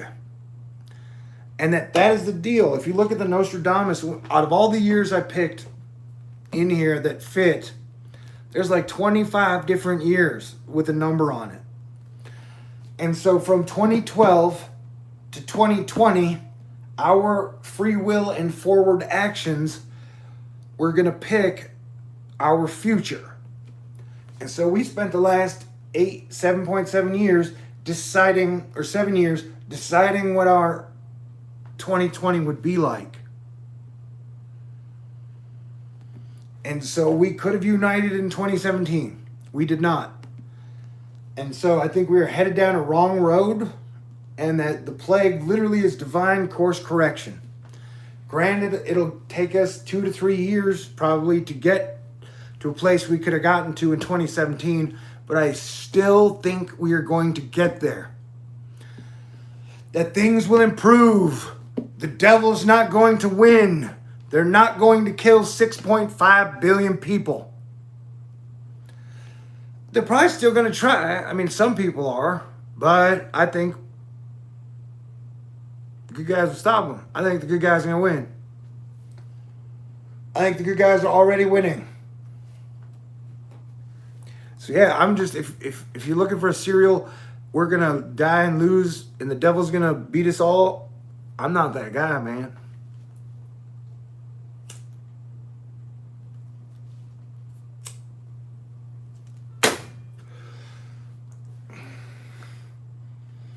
It's like when the devil knocks at my door, I'm not scared. I'm more like, what the fuck do you want now, bitch? Why are you so obsessed with me? That was a joke. I used to do YouTube stand-up comedy in Thor News before. Everything is cool. And everything is good. Life is good. At the very root of it all, life is good. When I was walking home, I bought a phone card. Because like I've told you guys, I have 2 phones now. I have the iPhone and then this crappy one that's broken and barely works. But everyone has this number. No one has the iPhone number. I'm giving it to no one. All right, what's the talking about? Oh, so I was walking home from the Walgreens. It's like a half mile. I bought my phone card. I bought a 12-pack of super cool Coors Light. And I bought a big jug of orange juice. And I remember thinking that I was so happy that shit has not fallen apart on July 11th of 2020.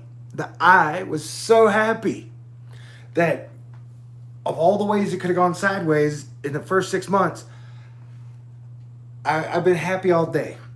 I was happy before the president wore a mask. I've been happy tonight. I think I'm tired though.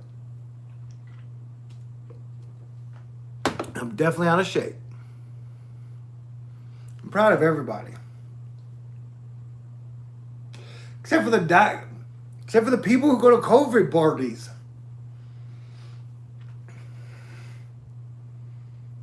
I mean, that's as dumb as saying, like, let's have a herpes party. We're going to have a herpes orgy. We're like, let's get one person who's infected with herpes, and then we'll get 20 people to have sex together, and then see who gets herpes. I don't have herpes. I've had sex with multiple women. Herpes is something I want to avoid. I recognize that herpes is real. I'm not going to throw a herpes party to increase my chances to get fucking herpes. Do you know what I'm talking about? And so the people and it's happened like over 20 times, people threw coronavirus parties to see if they could all get infected. And that is the human brain I do not understand. And as planetary defense commander, though I try to save everybody, I can't save everybody. Can't save people from themselves. You gotta save yourself, man. That's how life works. People are like, well, only Jesus can save me. Well, you had to find your Savior, didn't you? You had to, whether you believe in God, whoever gave you life and forgiveness, you had to find that being, spirit, Jesus, on your own. You had to make a choice through all the things that could be your guiding light, your salvation, and your foundation in the toughest of times. You had to make the choice.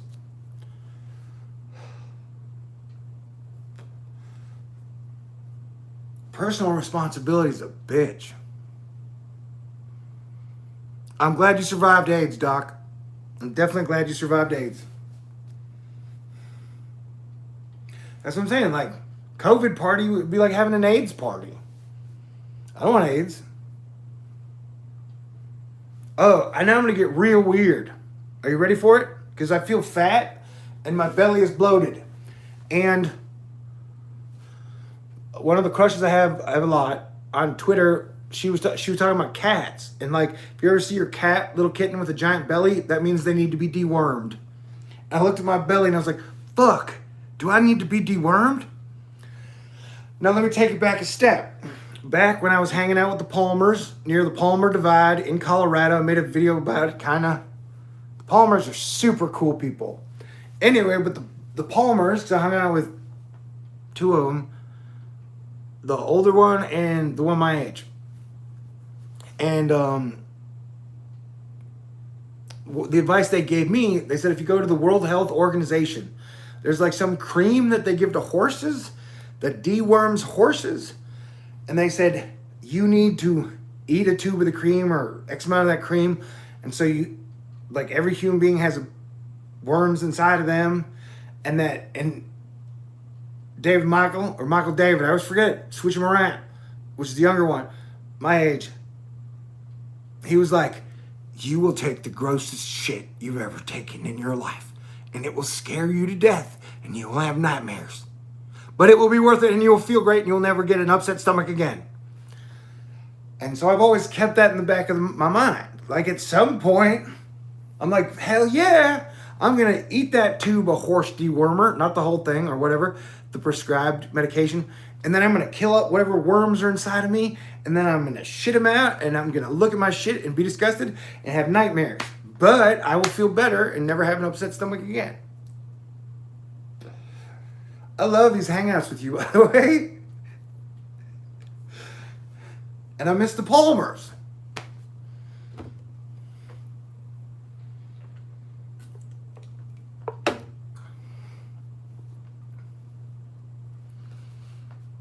And I definitely want to visit the Rocky Mountains again.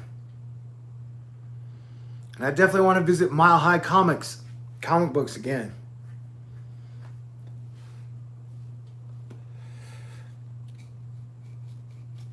It's like this comic stores that I used in my life were either usually Lone Star Comics in Arlington. I don't know if it's there anymore. And then Mile High Comics in Denver. Because my dad, after the divorce, he moved to Denver. Or he technically moved to Aurora, but that's right near Denver. So yeah, I read comic books growing up. They were a big influence on my life. I'm pretty sure. I can always remember going to Mile High Comics. My dad took me. That was a cool place. So that's what's weird is I've loved Colorado, not as much as Texas, but you know, a lot, really, really close. It'd be like my number 2 or 3 behind Illinois and Wisconsin. And so to have like 2 or 3 groups that are in Colorado that really hate my guts and want me to go away, that is strange. Because my Air Force dad, when I was 15, took me to the NORAD towers. Like, I got to see a bunch of cool Colorado shit when I was a kid. I got to hang out with Chris Kyle when I was a kid. I love Colorado. And Colorado has some of the Colorado mountains are, if you want to go to a place where you're in a different dimension, or when you're in Colorado, in my mind, in the mountains, you're in a good simulation. That it has maybe it's a simulation, but in Colorado, it's just like a super cool simulation where all of a sudden there's like horrible snow, and then it'll change an hour later, and here comes the giant rain, and then there's mega lightning and thunder, and then all of a sudden here comes the rainbow, and then boom, it is like clear blue skies as far as the eye can see. You can have all 4 seasons in one day in Colorado. And for whatever reason, beautiful women run around Colorado in the mountains wearing those like Colorado shorts. Or technically, if I'm allowed to talk about what women look sexy in, when women go snow skiing, their snow skiing outfits are like some of the coolest James Bondy sexy outfits that can happen. And marijuana's legal.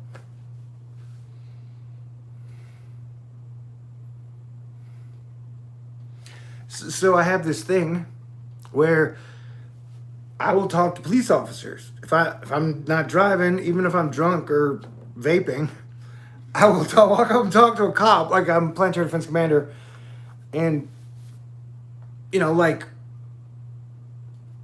if you approach with an aura of awesomeness, they're usually cool. And so I remember when I walked up to police officers in Colorado, the time I visited when marijuana was legal, I was like, have you had a big problem with marijuana being legal? And they told me the biggest problems we had are people drive too slow, like they get high and drive too slow, which is not like the worst problem to have, and that real estate prices are through the roof. That was what he told me. Oh, but we spent like 3.5 days in Colorado. When I went to Colorado, I don't know, I'd had a YouTube channel for a while, so like a bunch of people knew who I was. And so every time we went somewhere, everyone would like gift me with edibles. Would be like, here, I have edibles that I would like to give to you. And so that was a crazy, I enjoyed Colorado last time I went. With Jack Steele. I think I called him my sidekick one too many times. I'm sorry I called you my sidekick, Jeff. Sorry. But technically there's been a law on the books that you can't have 2 cool, super funny, alpha, omega, theta, alpha males together hanging out at once. So that's probably why they kept us apart.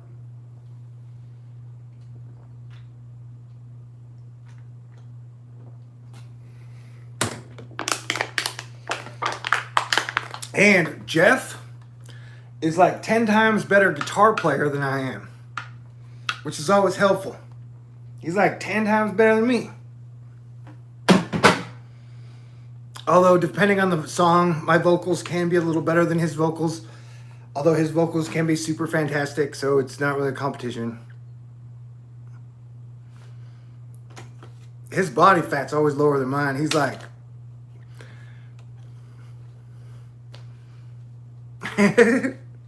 We've been friends since junior high. And we've always had the same taste in the most beautiful women on the planet.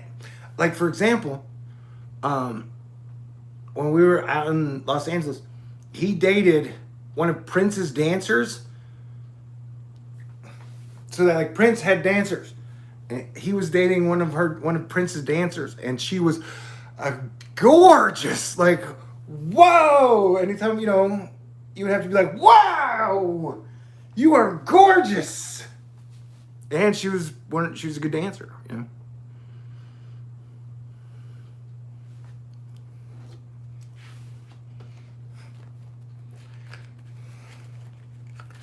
And he always wants to tell me these stories about Jimmy Kimmel. And I'm like, I'm a David Letterman, man. Man, if you got cool David Letterman stories, tell them to me. But he does not. I'm drunk and being an asshole. Asterisk. Johnny Carson. Absolutely. Johnny Carson was smooth.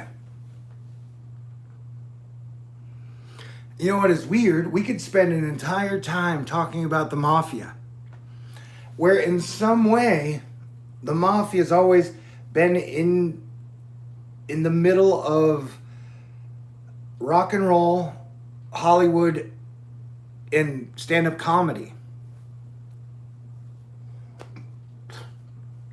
Like if you go back and watch some of the tapes, Jay Leno, most of the older comedians,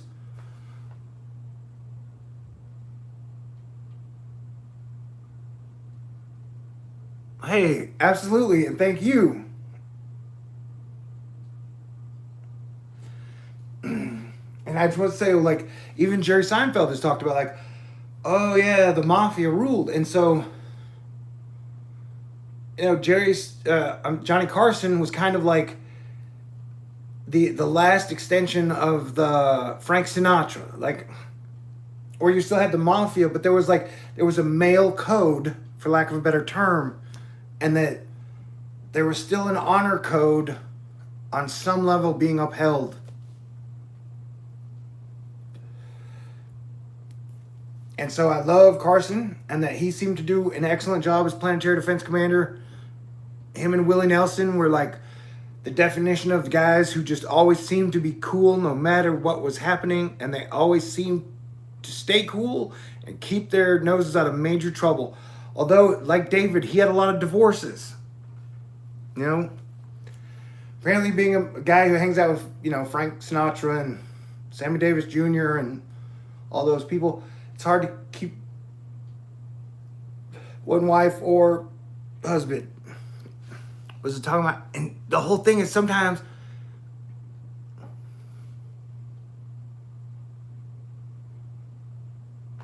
I said a prayer of gratitude.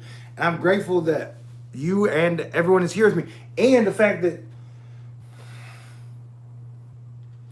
one of my favorite things is if someone says a version of "you made my day." Caleb, which is Cable rearranged, the other day sent me a thing and was like, "Hey man, when you said that bitch Becky, you made me laugh and you made my day." And so that anytime I pray that all of our days get better, and I'm sending love and comedy.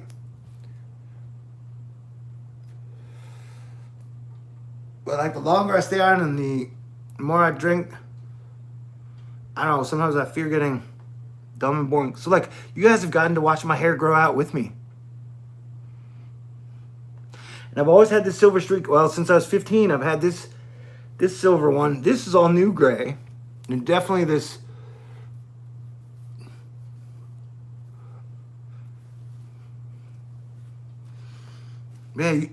thanks to the iPhone, you guys can now see my hair strands.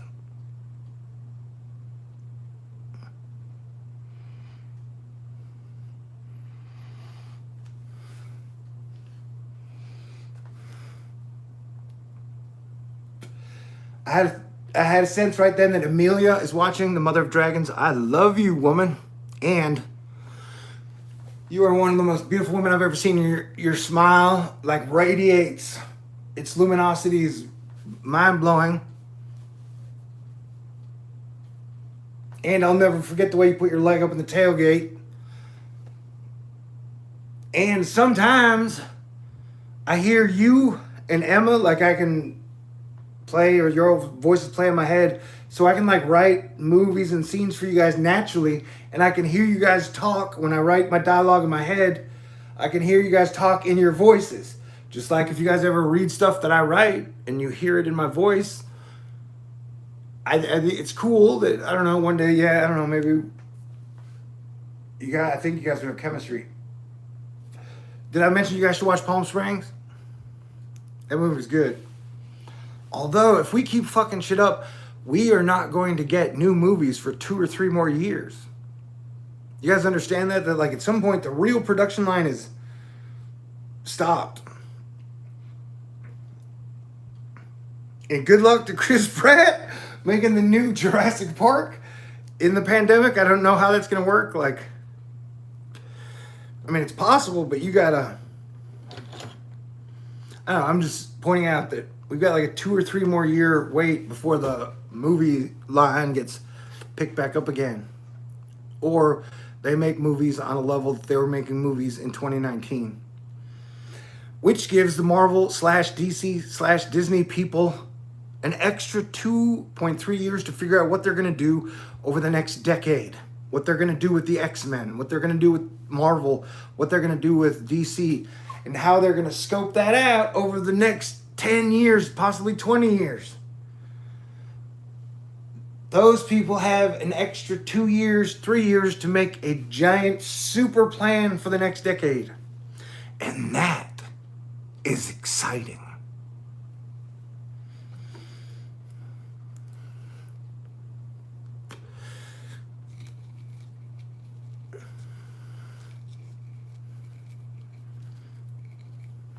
And well, I gotta get another beer.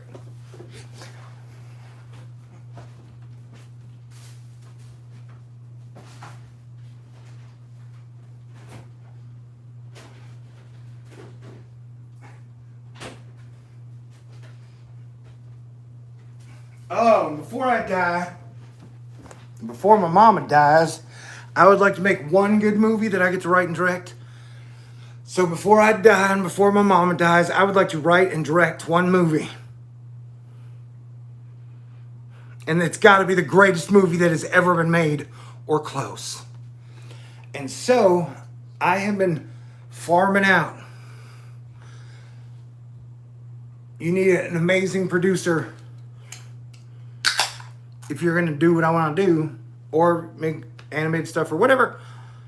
And so Mike Judge, who did Silicon Valley, Beavis and Butthead, King of the Hill, Idiocracy, he has an excellent sense of humor. He would make a good producer for me. Christopher McQuarrie, who did Usual Suspects, he did the Jack Reacher movies, he did Mission Impossible. He is on my short list.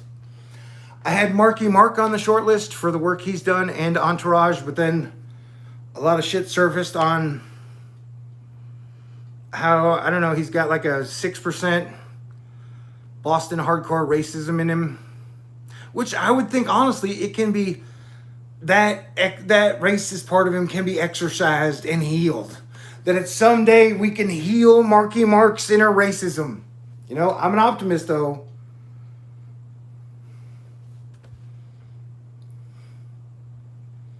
But he was on the list, but definitely he's been sketchy since some of the stuff I saw. But, like I said, I haven't given up on him. But I would need Dave Chappelle and Eddie Murphy to be like, yeah, it's cool, dude. and I guess Chris Rock, too. Tracy Morgan. And Beyonce. And then at least one, if not both, of the producers from Game of Thrones.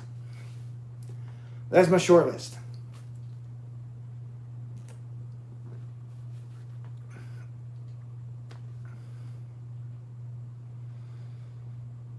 And then I would want a super director of photography, where like that guy could direct a movie all on his own, that guy could finish a movie, that guy can shoot a movie. Like technically you wouldn't really need me, just in case I died or shit went off the rails. But I think you're gonna need me, so that would be the position, the creative position that I would have been focused on. And this is pertaining more to if I was looking to direct a $1 million movie, $10 million movie, $20 million movie back in 2012, you know? If I was looking to make a movie back then, the hardcore positions would have been director of photography for me and then producer for the overall film. But I ended up Planetary Defense Commander. Cheers, y'all. I seen Four Brothers.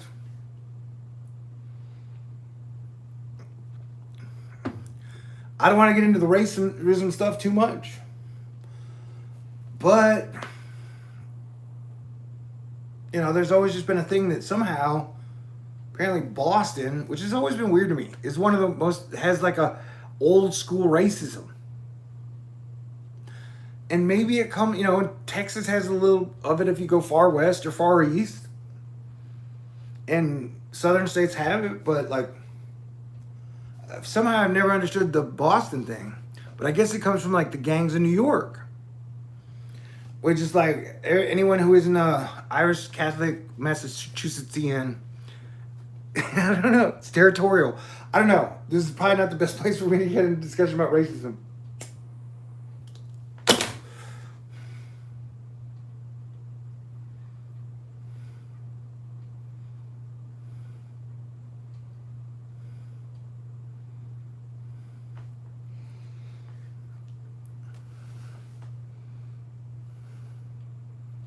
Are you cool? Are you funny? Can I trust you? And, ooh, let me say this 4.5 beers in. Or whatever, I'm bad at beer math.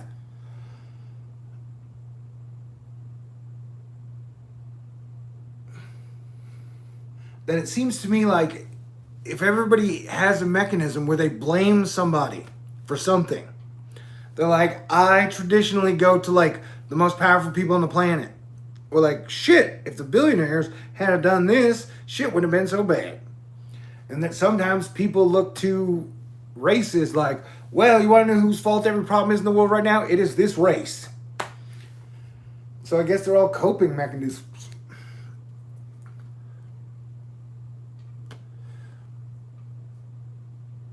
So yeah, it's never been my thing to blame the people. It's always the power. Some people like to...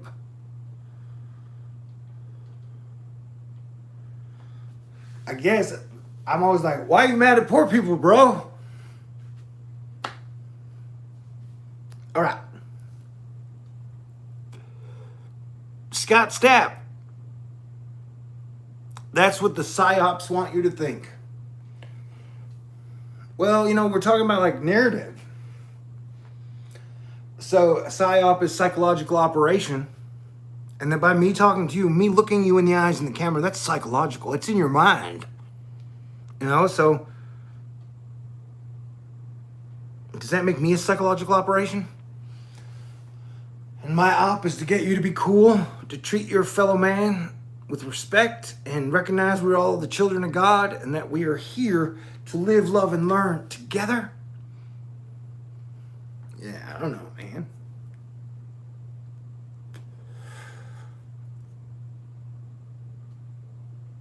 I just know that by being Planetary Defense Commander and by being me, and that by trying to protect and be cool, I feel super lucky and I feel really protected. Like I feel like a large portion of Texas watches out for me. I feel like a large portion of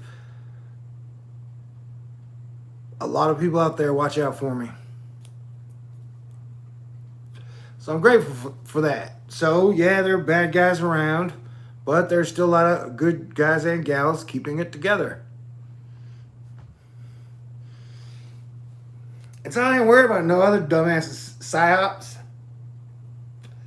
You know, well, if we're gonna play the psyop game, what if Blue Beam is a psyop to make us look at the sky and go, wow, that is so cool? You know? That's why we talked about, I wish I had a car. I would drive to a very dark place in Texas. Definitely. If I had a car, I would be hunting for Comet Neowise for sure. I would be getting to see that tail, baby. I would be driving hours and hours. Shit, I might even drive 5 to 8 hours to Midland just to go look at Comet Neowise from Midland, Texas. Stand in the middle of that tiny little city that I love, that nobody knows about.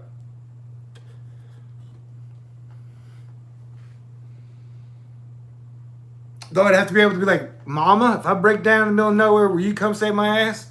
And then she'd have to say yes. Or Apollo would have to say yes.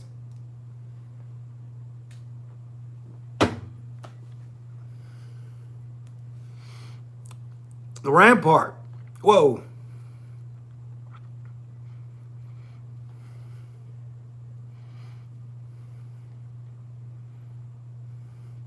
Yes, sir. Mr. or Mrs. Rampart. And that is like the core. Just everybody be cool in your town, in your place, where you are at.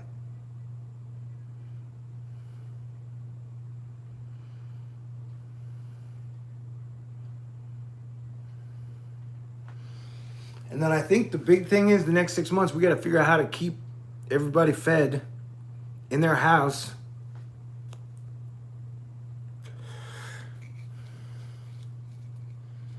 And we want to keep everybody out of the hospital. That doesn't have to go to the hospital. It's like my least favorite. One of my least favorite places on earth is in a fucking hospital. I don't like hospitals. I don't like being inside them. I have great respect for people who work in hospitals. The same way I have great respect for people who will go out 100 miles into the ocean. I get sketchy if I get like 5 miles into the ocean just because I don't feel as powerful. I feel weak in this environment. And it's the same way with like a hospital where this is not my realm and there's sickness around. So keeping people fed and keeping people out of hospitals seem as cool a goal, whether as a man of God or a Christian, can't happen. And to keep everybody from fucking fighting over dumb shit. You know? Like pronouns, politicians, and vaginas. If we can avoid arguments about pronouns, politicians, and vaginas for the rest of the year, and dicks too, go ahead. Go ahead. You know? You guys are so cool, and you're so good to me. But, hey, do you believe me now that, like, when I was doing my video broadcast from this phone, I almost never had a super chat day that went over $7. Like, never. And then now there have been days where, like, anything I super appreciate, but they're, like, where I'm like today I've gotten $69. Well, that's a good sign. But that shit didn't happen on this phone, man. That's what I'm telling you. Someone was hacking in, siphoning off, just like they siphon off my views. And you should know where they go. I do. Anywho. And there was a point where Taylor pointed out and showed to me exactly like how they did it. And I was like, yeah, well, I'm not that worried about it. But so I just want to say thank you. And I will keep it up. Because you guys have been great to me. Like today, if you're just joining us, I got a box of stuff. Freeze-dried organic pineapple. I love pineapple. I got pineapple, organic pineapple juice.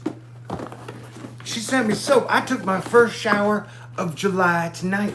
That's why my hair looks so bossy and sassy and fresh with volume.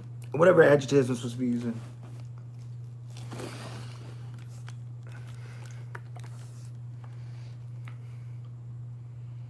And coconut water, much like beer, feels good when it goes down. Coconut water, beer, and strawberry milk, and chocolate milk. And then, like I said, this week I got this light.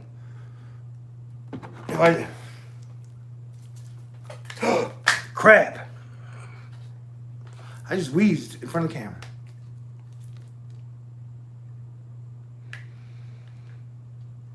Un momento. Dun, dun, dun, dun. Ah.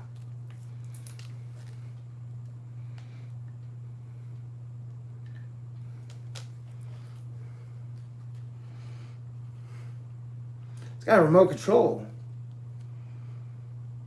I got to point it at it? How's it work? I broke it already. That's a downer.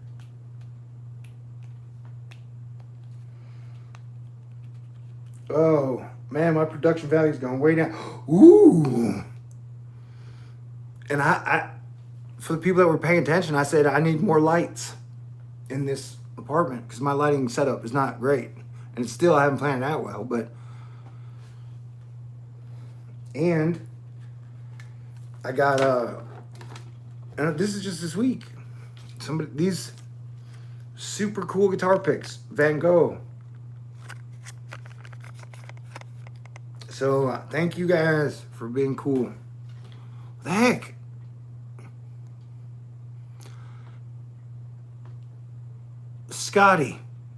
Scott, thank you. And the sticker said, thanks for being you. And that is, thank you. That is one of the coolest compliments. That's 69 people are watching. That's double 69s. Which, if you just missed this, I thought my herpes rant was pretty good.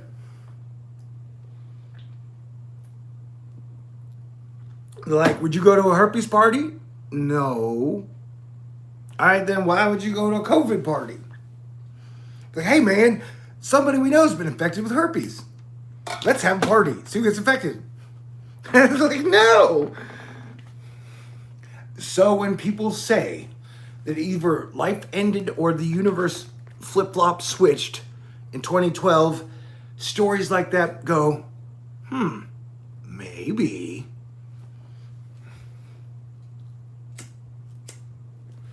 Think about it. Even back in 2012, if Ebola had broken out and started killing 100,000 people, can you imagine in 2012 people going, hey, let's have an Ebola party?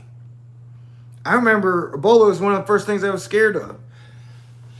It was E. coli and Ebola. I remember being like scared when I was younger of things that started with E.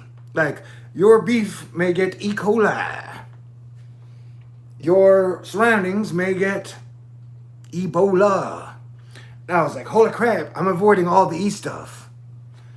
And then one of the weirdest Texan stories I ever went through was when people died in Texas getting E. coli in my favorite ice cream, Blue Bell. And so I was like, I felt like the devil had invaded my own inner sanctum that was sacrosanct to me. I thought never in my life would Blue Bell ice cream hurt a Texan. But I was wrong. Blue Bell killed some motherfuckers. Where did that E. coli come from? I don't know. I still think it was probably disaster capitalism misused. Anyhow.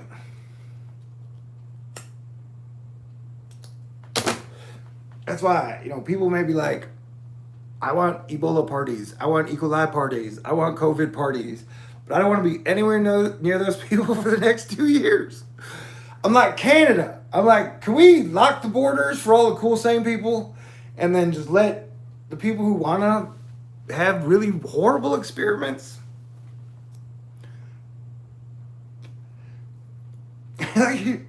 It's even like, how, okay, I've been around the block.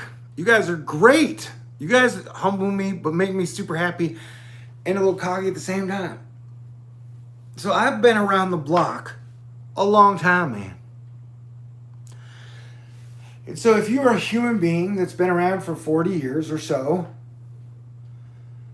almost every year everybody gets the flu. It's usually around winter. Sometimes you can come in the summer.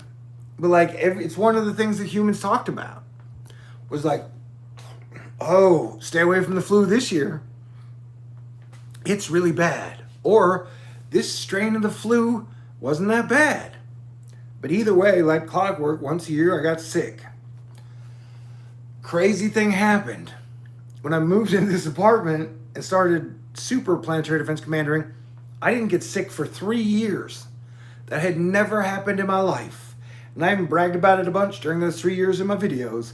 And I think a lot of it had to do with you guys sent me so much love, so much prayer. I didn't get sick for 3 years. And then in November and September, I got really sick. You guys were great. That was probably the month I made the least amount of videos ever. I think I got COVID then. I think it has grown and it mutated, and then it finally mutated strength in China, or it's 2 different fucking strains. Anywho, what was it talking about?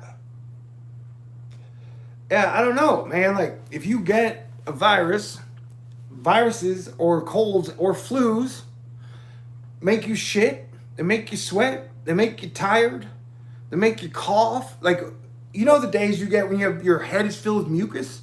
And so I always wondered, like, where does all that mucus come from? And I even have a gross thought, like, what if the mucus is all the sperm you never used up? Like, your body creates sperm and it's got to put it places. So eventually you get sick because you're just loaded up with sperm and it comes out your face, which is totally gross to me. Super gross. Like, if I wanted to make mucus grosser, that's always been a thought. Like, when you really get sick and all this mucus comes out, it's like your body's just pouring out mucus. And it's like, where's all this shit coming from? Like, how can I fill up 5 Folgers cans with mucus? How's that possible?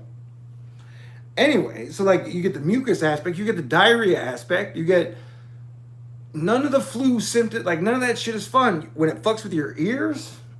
So I don't, the people who, the idea that you would be like, hey, yeah, let's have a COVID party. That just blows my fucking mind.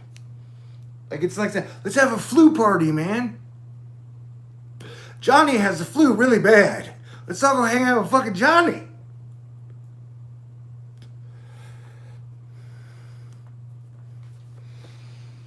Okay, so yeah, I haven't been sick since the October, November.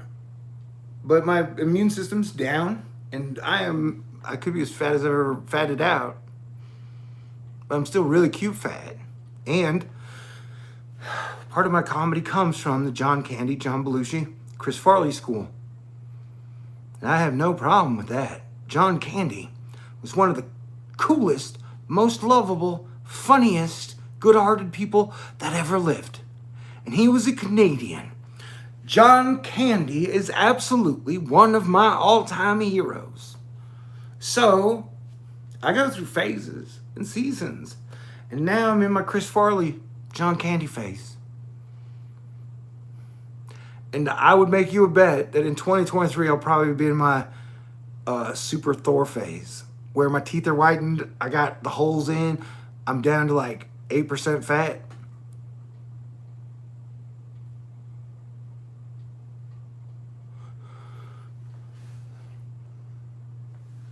Thank you, Rampart. And yeah, it mutates. And it can mutate. It can continue to mutate. And I try to operate on all the levels. And there are mystical, magical, mythological, astrological levels that most people cannot handle. And so the energy each individual carries into every single day. They call it vibration, for lack of a better term, frequency. And so we are permanently manifesting our future. That every decision everyone makes every day leads to the next day. And so I believe that we manifested this virus in one way or another. We are responsible for it because we got greedy, we got focused on politics, like we just fucked it up. And so if we stay on a negative blame war path of divide and conquer, only focused on money and elections, I think the virus will continue to fucking mutate until it just fucking is one of the worst viruses we have ever seen. And there are, I think if the name is correct, there's a guy called On Point Preparedness who I agree with like 90% of his stuff. 85.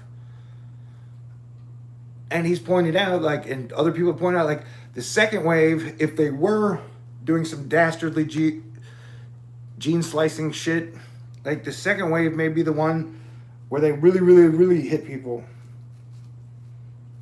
I still think it's uncontrolled, though.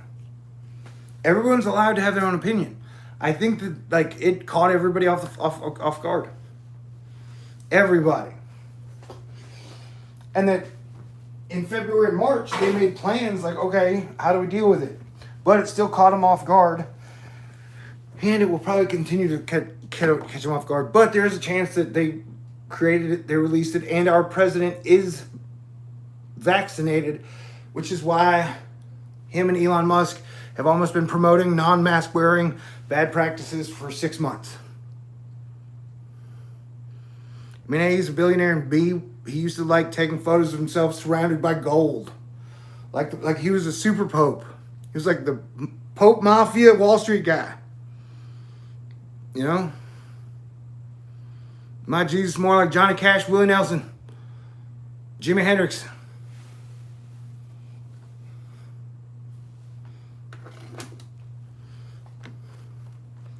Martin Luther King Jr., John F. Kennedy. And I'm John F. Kennedy because the mafia is real. Like, we all agree on that, right? Like, some type of mafioso. And it was kind of like they killed Scalia. They were like, how did Scalia die? Well, he ate a pillow. When Barack Obama was like on year 3, he got 36 stitches in his forehead. When he was pushing solar power for a while, he stopped that shit. John Roberts, Supreme Court Justice, they just announced now that like a month ago, oh yeah, by the way, he was hospitalized for a big bump on his head. That we are, I mean, it's a weird, I don't know, it's weird. I'm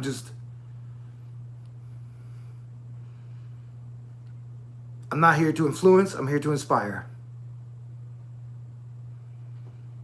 And I do love it when y'all trust me, but sometimes I get shit wrong. But I don't think anything is dumb about me saying play defense.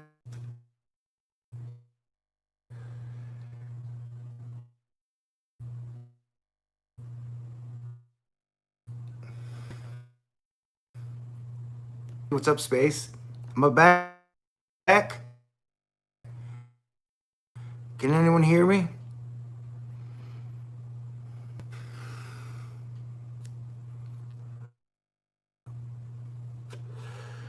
All right, I will have to sneak back when the digital overlords aren't upset.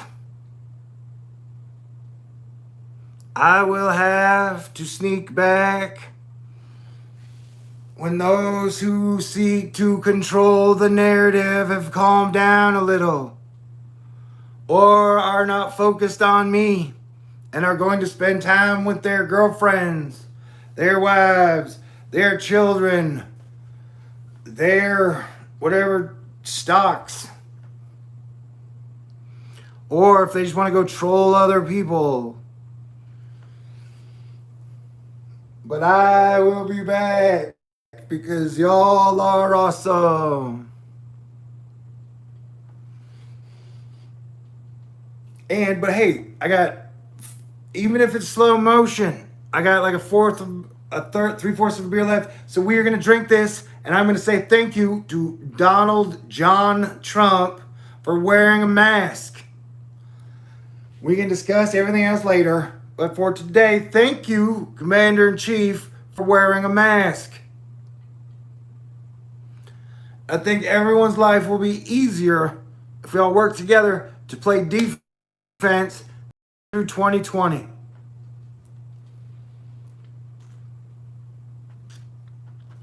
And we need a uniter.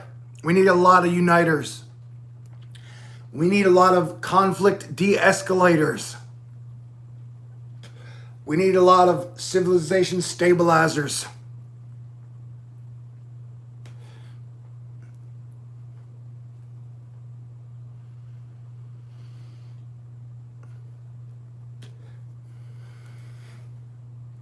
Cheers, y'all.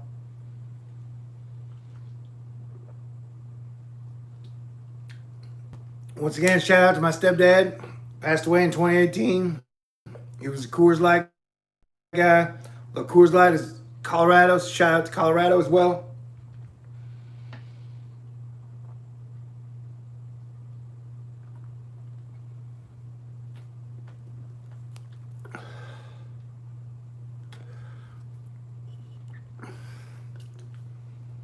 But like I said, if, you know, a year ago today, I had Selena, Amelia, Alexis, and Amanda like all around, including a lot of other people. There was Jonas there, Bieber was there. I think Julian might have, like, there was a lot of fucking people.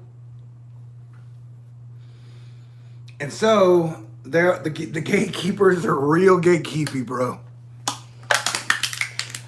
The gatekeepers are real gatekeepy. And so one of those people, or three of those people may have showed up, and some of those girls' boyfriends have good hacking skills as well.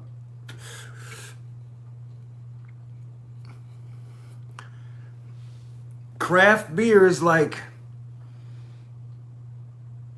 you're going to have to say, here, drink this craft beer, and then I will drink it. Or else I will be drinking Miller High Life, Pabst Blue Ribbon, Coors Light, or Budweiser, because those are the four beers I love. And or Ziegenbach. Wait, not Ziegenbach. What is the Lone Star beer called? There's one called Lone Star, which is good as well. Maybe it is Ziegenbach. Is that made in Texas?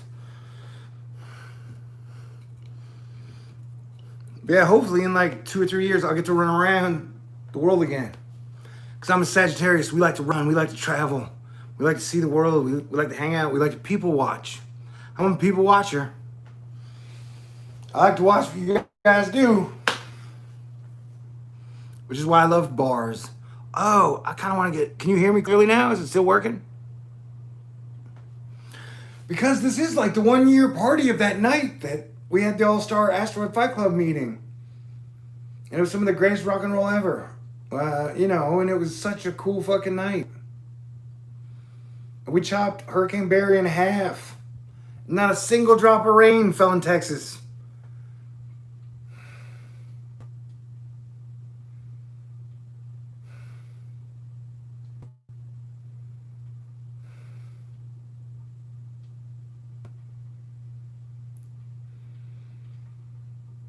And I sat like 5 feet away on a bench from like part of my dream X-Men roster. They were there sitting in front of me in real life. And there was Amanda, who had like the coolest dragon, I will kill you stare I've ever seen. And I could write novels about Selena, but what's the fucking point? Should I get another beer? Yes or no? What do you think?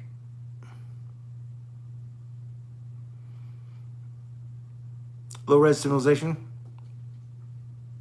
Will Thor remember? All right, somebody said yes. Somebody get another. Trippin said no.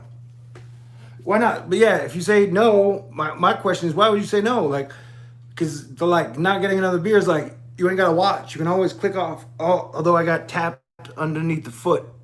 More valiant Thor. So I'm going to get one more, but I'm drinking fast.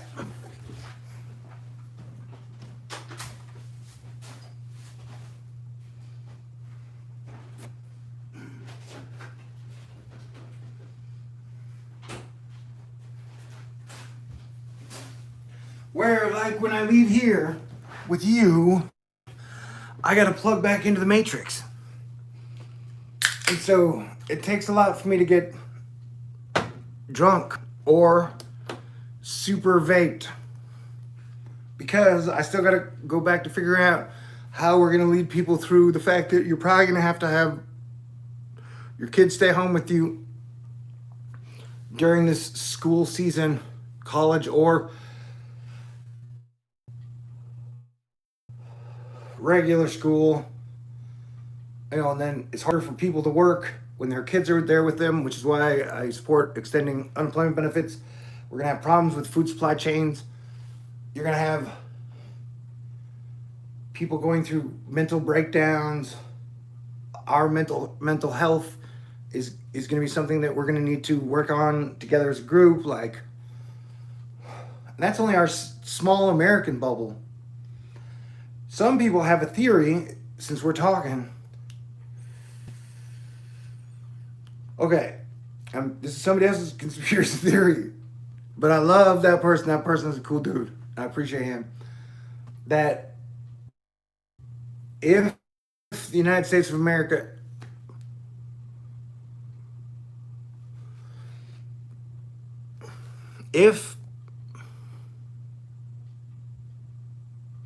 I definitely believe that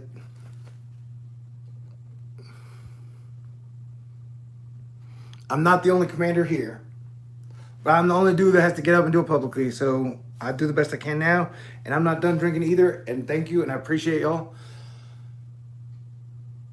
But here's a conspiracy theory. So let us say the United States of America is mad at China because they think China hit us. Although that just doesn't work for me because it hit them too and it's affected everybody. And so to have it just be... Anywho, this theory that is presented to me was that so the USA is mad at China. And so that China's been going like 45 days of major flooding. And so that person believes the USA is retaliating with weather warfare for the virus. So that our weather's great, asterisk, and that China's having really horrible weather because of weather warfare. And there is definitely weather warfare shit happening. I mean, it seems like it's been weather peace for us. But is that even dangerous for me to say? Maybe. If it's true, definitely. But at this point, I think plagues, we manifested this motherfucking plague, dude. Because we all get knocked down a peg. We all get humbled by life. I mean, after that night where I was surrounded by people I dreamed of being surrounded by, I thought that would happen again. I thought we were going to the next level of Astro Fight Club. But that did not happen. I didn't see any of those people again. Ever. I don't think. And so, or even like when I predicted that we would get hit by hurricanes in 2 different spots last year, I got knocked down a peg. That like, sometimes life knocks you down a peg. And if Trump and his group had continued like a locomotive, like it was just like the Democrats in 20, like I can't put it better than the Democrats got so fucking cocky at the end of 2016, at the end of 2015. They were so unlikable. I made a ton of videos about that. I made a ton of videos about how, oh my God, I can't believe how unlikable the Democrats are. And then the Republicans got that fucking unlikable in fucking 4 years. And so it's like the Democrats got knocked down a peg, and then I believe the plague is real and we manifested it. So like the Republicans got knocked down a fucking plague peg. But it came from the universe and we manifested it. But yeah, it could have been created in a Chinese lab, and then someone tried to steal a sample, and that sample broke out, and then it got out. But still, that means we manifested it with our fucking negativity. I'm definitely feeling a little drunk here as you... I'm glad there are other planetary defense commanders around, because there are definitely days where I'm like this, where I'm just celebrating. President wore a mask. And shout out to my mama.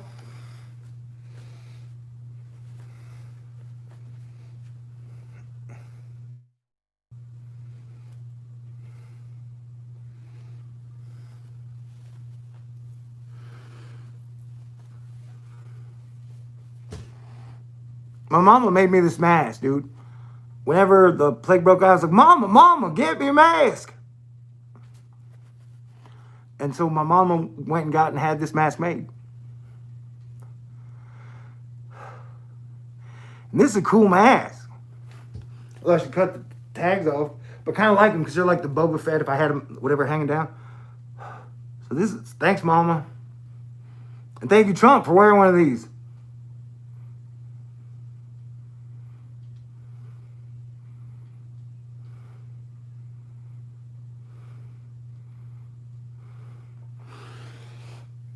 Okay, but somebody's like, when shit hits the fan, dude, I'm here to prevent shit from hitting the fan.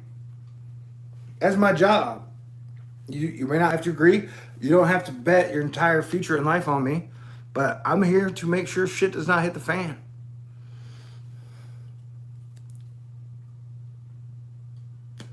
And that's all of our jobs, is to prevent the shit from hitting the fan.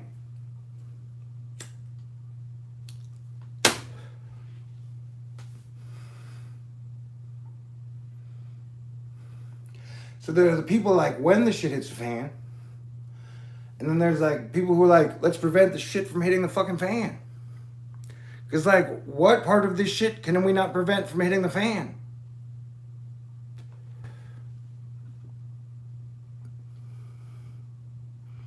The elite want a new world order. All right, let me go back to what I've told you before. We've had a new world order for 20 years. We've had a new world order since 1980.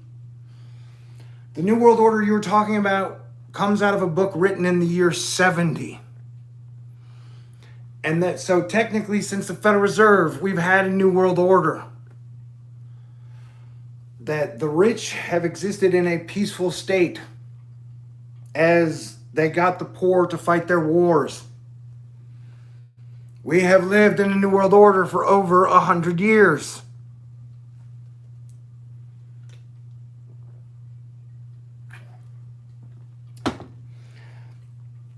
But what happens when the new world order has chaos? What happens when the baby boomers who kept up the 100 years of peace, the majority of the time you had 100 years of peace on a mass population, the amount of population that was engaged in actual physical combat warfare. So the baby boomers kept like 50 years or overall 100 years of peace basically since the Federal Reserve. That's been a new world order. And so now you have chaos as the handoff from, I've talked about this for 20 years, of the baby boomers and everyone who, the ones who inherit the wealth. And so that's why I don't get hung up on, like, there's already been, like, we have been under a new world order for a long time. And that, so selling people being scared of each other based on a new world order thing is like I don't know. I go back to, wrapping this back to our Colorado thing, that if you go look at the murals, one of the coolest works of art I've ever seen was the kid with the hammer.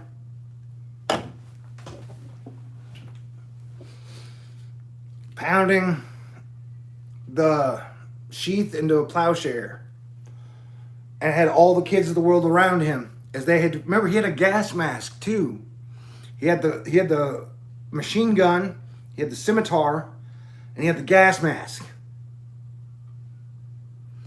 And so the kid with the hammer and all of his kick-ass friends destroy the dark gray guy with the gas mask, the scimitar, and the machine gun.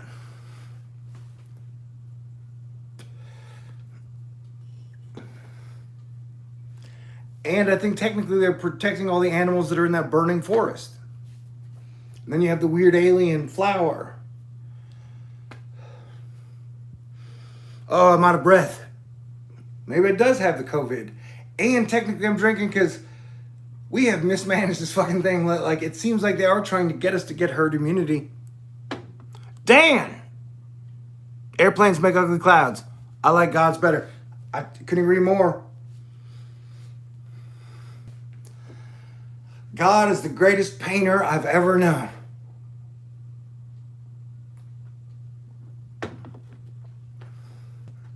God paints the sky every day. Thank you, Dan.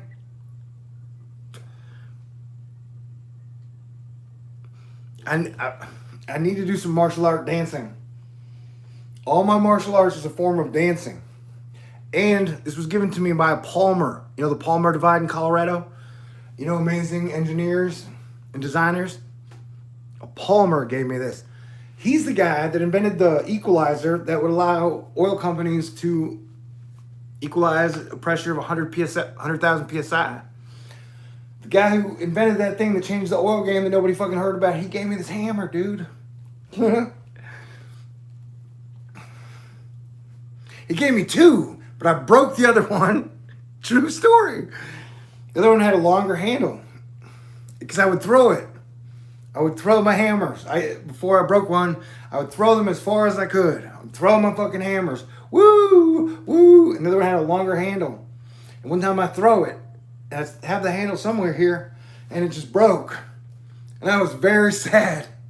But this one is still around, and I still have it, and I still love it. And it's the fucking Palmer hammer. Palmers are cool, man.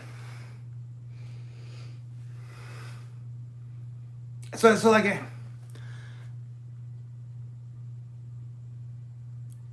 yes, we've all played that I miss game, and I miss hanging out with my friend Jeff Palmer Jr. riding around in his truck around Colorado, while people were like, "Hey, dude, eat these fucking edibles." Like we'd show up somewhere, they'd be like, "Hey, Thor, try this," and I'm like, "Okay, great," and it was great. And people would be like, "If you eat too much, you're gonna fucking trip out." But I never did. We danced and we sung and we went from bar to bar, and the bars were inside of vaults, like the old vaults, all night. And then we were late for work the next day. Sorry, Palmer Jr. Commercial's still good, whatever.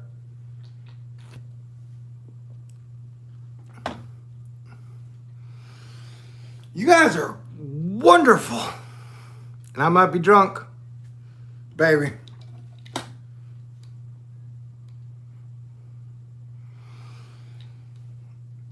I don't know about noodles. I don't know about dancing with a lady with a hammer. Because I would like both hands available. Because, you know, if you dance with a woman, you're going to have your hands on her hips. If you're going to spin her around, like having a hammer to dance with a lady, no, that's not. I don't know what world you're in. But I mean, like, that's why,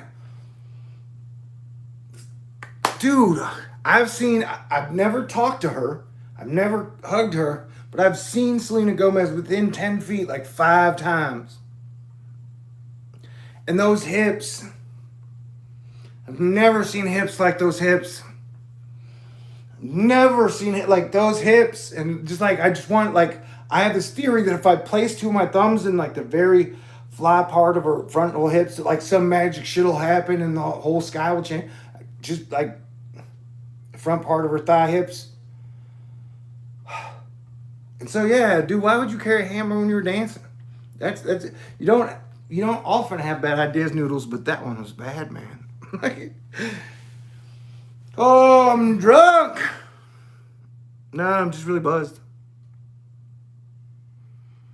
Club her with a hammer and then drag her back to your cave. I love it when the women club me and drag me back to their cave. That's how I've always been. I need a woman to like super want me and then like super tackle me or like super be like, hey. Because that way I know they want me. If I gotta like chase one down and then be like, you would love me, then it's not as, you know, then you're like, does she really like me?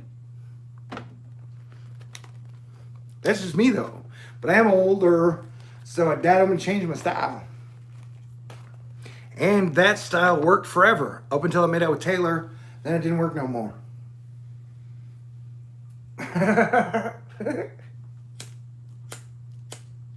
But if Alexis, oh my God. I don't know.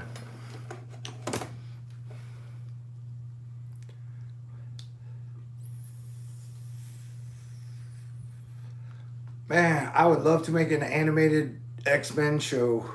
And I wouldn't want to have to give a fuck about the canon that pre-exists. I mean, you can kind of sort of know that they're the X-Men and that they do what they do, but I wouldn't want to be totally tied to history. Like, to me, partially, that's what made anything that came after the first 3 Star Wars movies nowhere near as cool. Because somehow the writers were always limited to like, you always had to tie everything back to the first 3 movies in this small world. You know, that like, you had to, I don't know, I just think that Star Wars didn't blossom into what it could have been because they were always tied to the past of Star Wars. And they even they made 3 movies. That still drives me crazy. 4 or 5 beers in with you, baby. To this day, it drives me crazy at how they made 3 movies about Darth Vader. At the end of Star Wars, your heroes are Chewbacca, Han Solo, Princess Leia, Luke Skywalker, R2-D2, C-3PO, Lando Calrissian. And they're like, hey, we got an idea. Let's make 3 movies about Darth Vader. That was the weirdest fucking choice. I was like, why? To this day, that still blows my mind.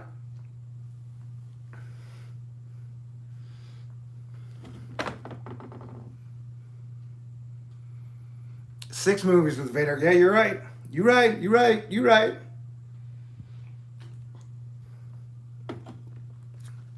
It's like having 6 movies with Hans Gruber from Die Hard. It's like making 2 or 3 good Die Hards and then saying, let's make 6 movies about Hans Gruber. That's nuts, especially as a screenwriter, you know?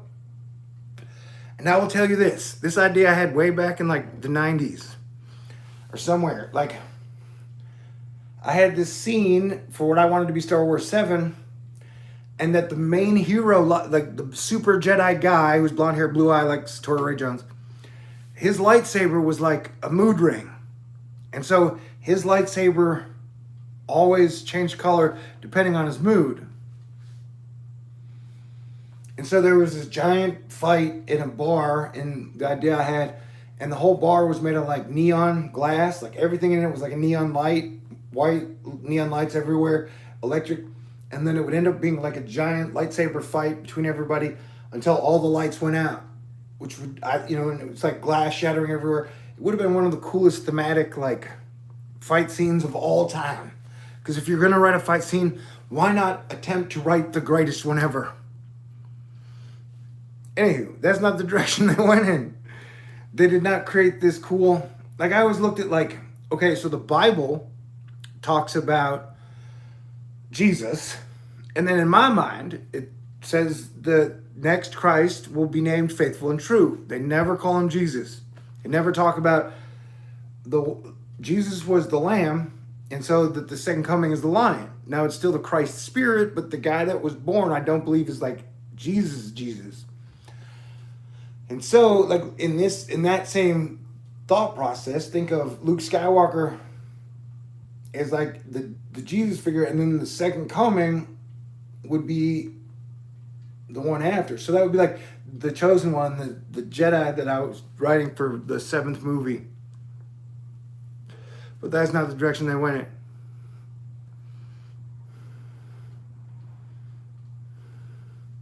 Man, Disney owns a lot of stuff.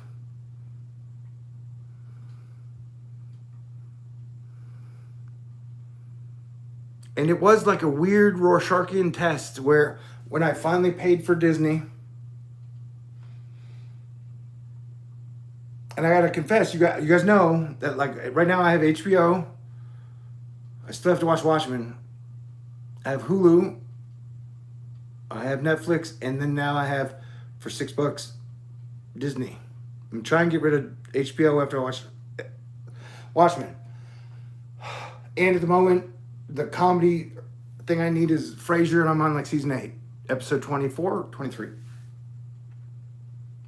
Anyway, so I can watch anything on the Disney Channel. It's got every Avengers movie. It's got all the Disney animated movies. It's got a lot of Star Wars stuff. It's got all the X-Men stuff. So the first thing I chose was Iron Man 2. I just remembered I really liked that movie. It wasn't perfect, but it was pretty dang good, man. And one of my favorite parts when watching it was the scene when he's in his house and everything around him is kind of real life, touchable virtual reality. Anywho.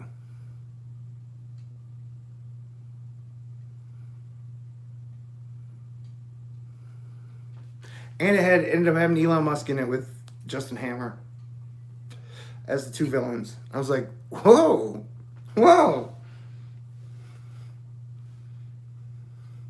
And it was weird. There was one scene at the very beginning of the movie, before he was attacked in Monaco, where Pepper Potts was on Tony about stuff, and he was like, "What are you complaining about? Our stock price is as high as it's ever been." And I was like, ah. And if there was subversive racism, it was the fact that when I went to find the GIF for Anthony Rhodes' Warhammer, where the character says, "Shut it down," in his Warhammer armor, I was like, dude, I need a GIF for that, for the quarantine. And there was no GIF of it. There was no GIF on the entire internet of Warhammer going, "Shut it down." And I was like, see that? That is,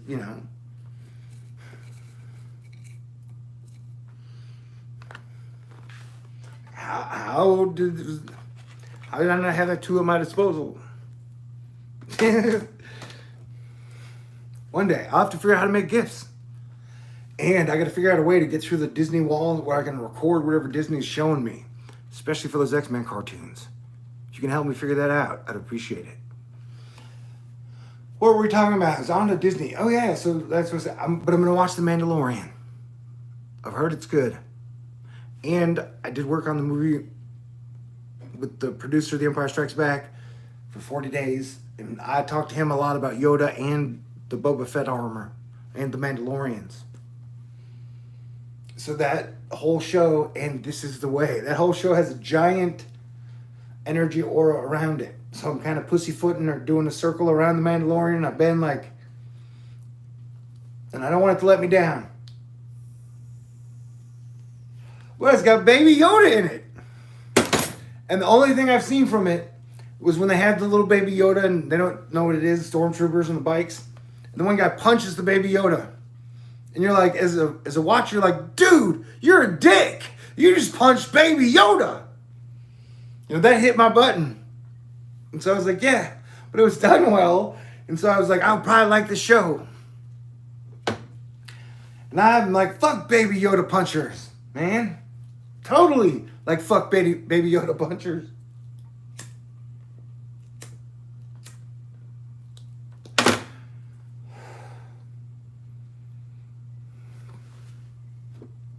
Cheers, y'all.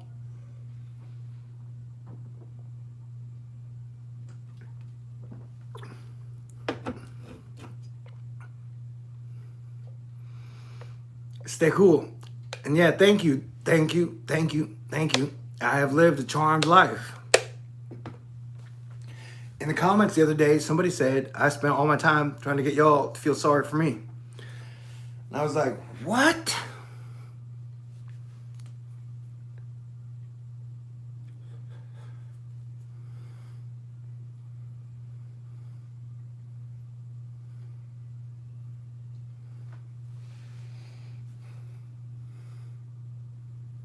Because part of the reason I've been sort of partying is like we made it through 2 months and no hurricanes have hit us. So that is cool. Like, that is good news. I hope that continues. And I've been calling the shots on the plague since before it started.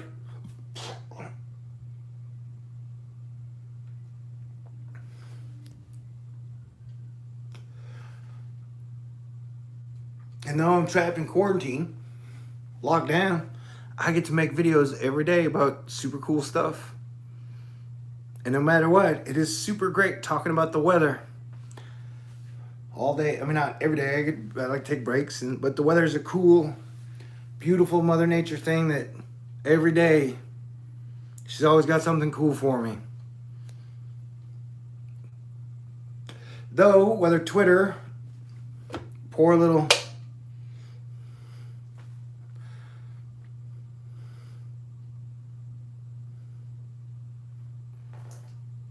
I'll get it later. We had a chaser die. Chasing a tornado.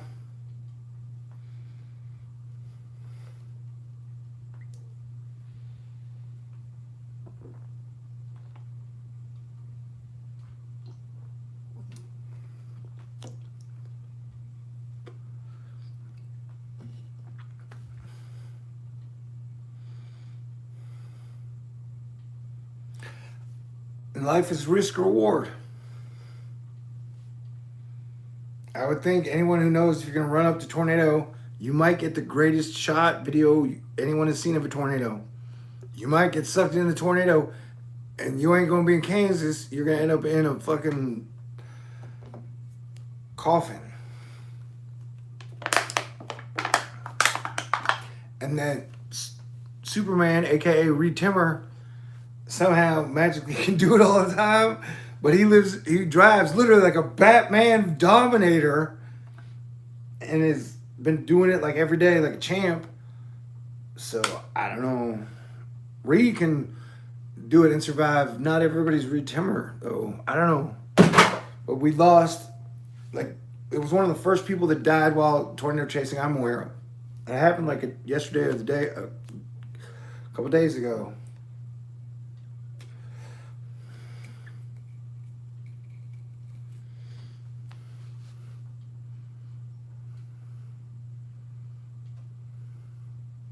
I don't mean this disrespectfully to the person that died or tornado chasers, but just tornado chasers. Tornadoes are cool. Like, no part of me is like, dude, I gotta get real close to tornado in my life. Like, that's something I want to do and I gotta do. I mean, I've seen a few in my life. I remember driving from Houston to Dallas, and I watched the tornado where it was like I was driving and it was like starting to form, and it was forming, and I was like, "Phew, how fast you go, Spirit!" That was the name of my car, Mach 5, and we outran the tornado, but it was still far away, and I was like in my car going, "How far can I get away from you? How fast?" I wish I would know what song was playing then. I had a girlfriend or ex-girlfriend. We were fighting on the phone, and I'm like, "I'm fucking tornado." That was a weird moment. That was a real weird. Where like, it's like Twister Part 2, where you and your girlfriend are arguing about something, and you've literally got tornado forming here. And she's either not listening or isn't concerned. She's yelling at you about something. And I was like, "Yeah, tornado." Anyway, so I've seen enough tornadoes, but if Reed was ever like, "Hey man, let's go fucking check out some tornadoes from a safe distance," I would do that. But I would like it to be in a state where marijuana is legal. Like, let us chase motherfucking Colorado's in tornado. Spin that around. Or Texas needs to legalize it. That's a weird thing, man. Like, for me as a Texan, I've been pushing for marijuana to be legal in Texas since 2000 easy. But it's a giant thingy of, even though nobody wants to talk about it, if marijuana is going to be legal, both Mexico and Central America and Southern America, like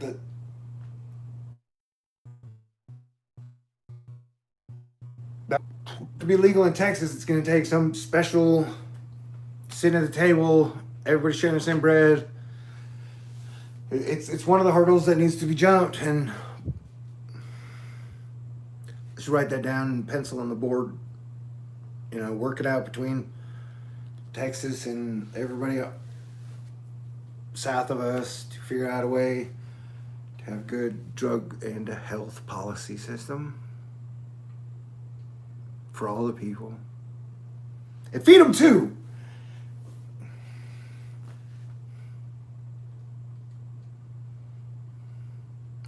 And I used to say, and this was when I was much younger, like a decade ago, I used to say, dude, half socialism, half capitalism. And then everyone's heads would explode. And now, like, okay, 1/3 of each of the best of the three. But that's dumb. Like, it's a whole new thing. 59 people. 59 definitely does not seem as cool as 69. I'm not talking about the people watching, I'm talking about the number. Because 69 is definitely like a Gemini. That somehow Gemini, the astrological sign, ended up in our English numbers. It is strange that you have super multiple languages, but a lot less maths.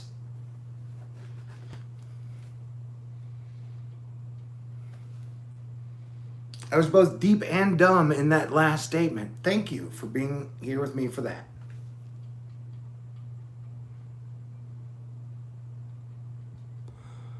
Hydrogen, helium. And one thing that I think is interesting about neo-wise is that it's F3. And if you turn 3 around, it's an E. And Fe is iron, correct? And so they say iron sharpens iron. Iron crafts iron. Iron makes iron more badassier.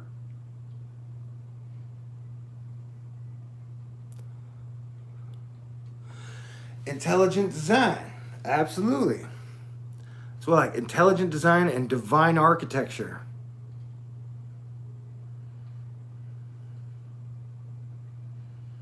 And that the heart and soul of the universe is good.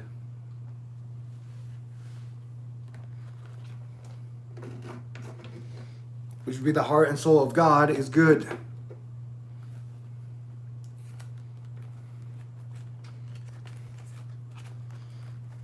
And I've definitely heard a lot of people trying to convince me that the heart and soul of God is not good. However they describe it or define it over the last lifetime. And I've made all my bets, but I believe the heart and soul of God is good.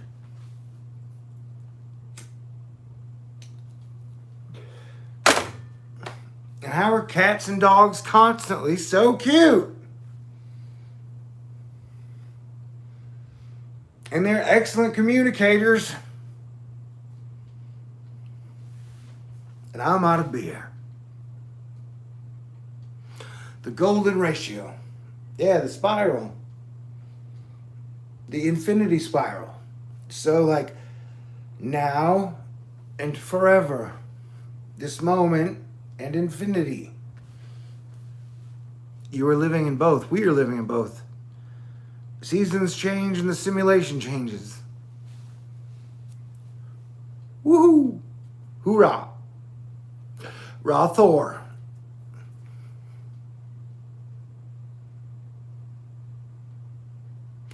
Ooh, okay. In imaginary worlds, let's say when I started talking about building a super city in 2013, by 2015, people were like, yeah, we're on board. It was like Elon Musk, Mark Cuban, Taylor Swift, like people from Saudi Arabia, all of the were like, yeah, let's just build the greatest city of all time that just works and is one with nature. And we build it to the stars where every building is like moving with the stars and planets around us. That star would have probably been around, we would have been like on the 1,000-day anniversary of that whole city. And so, when the pandemic broke out, our whole city would have handled this shit like I said, we would have, because I wrote a whole screenplay about that whole same idea. But they do build the city, but when the government gets upset, because they're like, shut the city down. And the government's like, you can't shut the city down. What are you people doing? 33,000 people living in that city, why aren't you reporting? Like, so I wrote that movie screenplay. It's called American Prayer. But I'm just saying, so if we built this city in like 2015, it would have been done by like 2017. And then when everything broke out, this whole cool Texas city would have been like, all right, everybody within the city, like, we are going into avoid plague mode. So we would have had a little like city like Canada where like, all right, we don't have to track and trace because we tracked and traced to like 13 people that had it when they got in. We eliminated it, and then we kept the other 33,000 people safe. Like, you know what I'm talking about?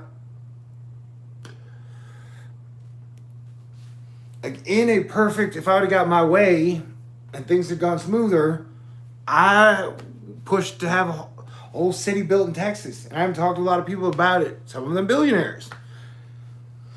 And some of them landowners about why building a new city of the future in Texas, a space city, or Stan Lee City, although Stan Lee's not born in Texas. Whatever, I'm not the name. We'll figure that out when we get there. But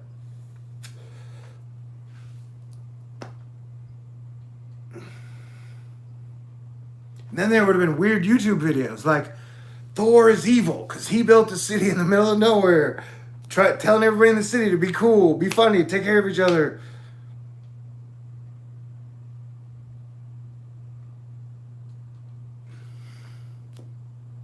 And it was like a way to run away from all the politics. So when I was talking about this in 2013, 2014, 2015, like, so I was just sick of politics already. So I was like, fuck, let's just build a place, a city for all the artists and the musicians and the cool families, the cool cooks, the cool builders, like all the cool people who don't want to deal with all the bullshit, who don't need to fight a spiritual war every single day. Let's go build a city together away from all the bullshit that's coming our way. So if that would have happened, boom, boom, boom. Yeah, then it would have been like the screenplay I wrote called On Blast / American Bicycle Club, where they did that with a town in Texas, in North Texas, loosely based on Denton. What was it talking about? Where they build this cool city, so when civilization collapses, but then comes back together, that's a long story. What's it talking about? I'm getting another beer, baby. But yeah, so now you guys have got me onto like shit. Remember I was trying to put together the Astonishers and build cities. I would start with the first one in Texas, the second one would be in Colorado. City of the Future. E.M. Pei and Frank Lloyd Wright, plus Howard Rourke, and every great builder, designer, artist, engineer that ever lived. We're trying to carry their spirit.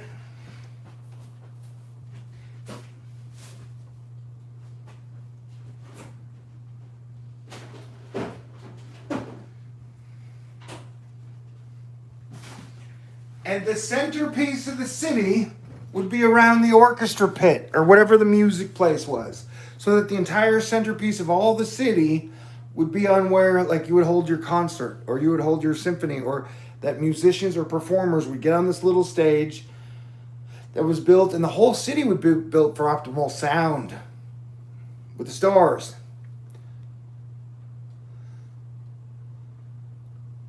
You know, I mean, one of the goals would be to build the quietest city in the world. You know, you'd be working on noise reduction at every level. And at the same time, having that little speaker in the middle of the whole city, you'd want to, I guess for stereo, possibly 3 or 4. But the centerpiece of the whole giant super city where all the people built it together were family, it was just one big place for the greatest singers and musicians and comedians to give their gift out as loud in a way where, like, you know.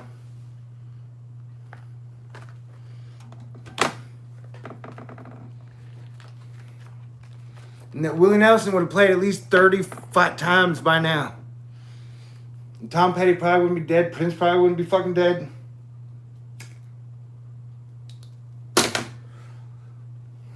Cheers. Who knows though, man? Now I'm just in Pisces dreamland with delusions. But a year ago, I sat across from 4 of the most beautiful women you would ever lay your eyes on this whole fucking planet. And they were all so powerful. Like they radiated just...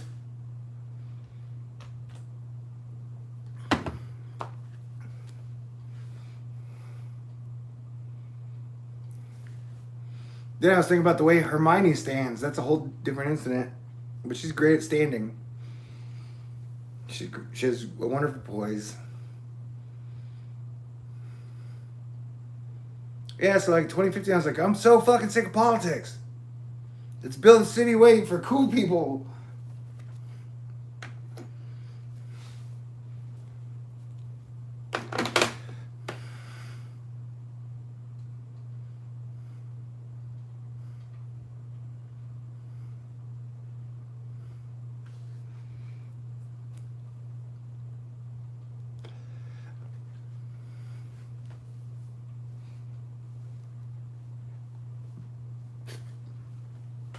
Now it's sit in your chair dance party time. Oh. Only for a minute.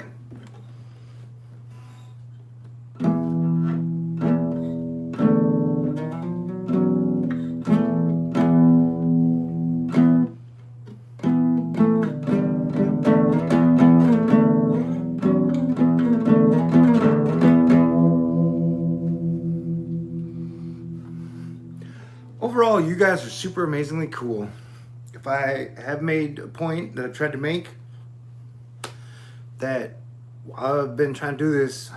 I've just been trying to put out good content and not waste your time. And the people I've tried to attract were the people who are cool, the people who are smart, the people who are funny, the people who have empathy, the people who believe in a better future.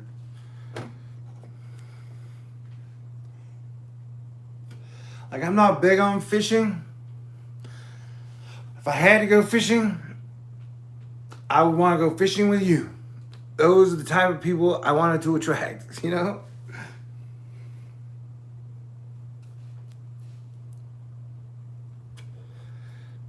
That's another thing I don't get. It's like long distance running and fishing. Although fishing is definitely more of a, at least when you're running around, you're seeing different shit. When you're fishing, you're just staring at the same place.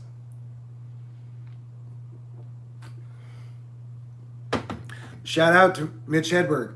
If there's still even one person out there who's never listened to any Mitch Hedberg, a stand-up comedian, in their whole life, I love being the guy who tells you for the first time in your life, please go listen to a Mitch Hedberg album.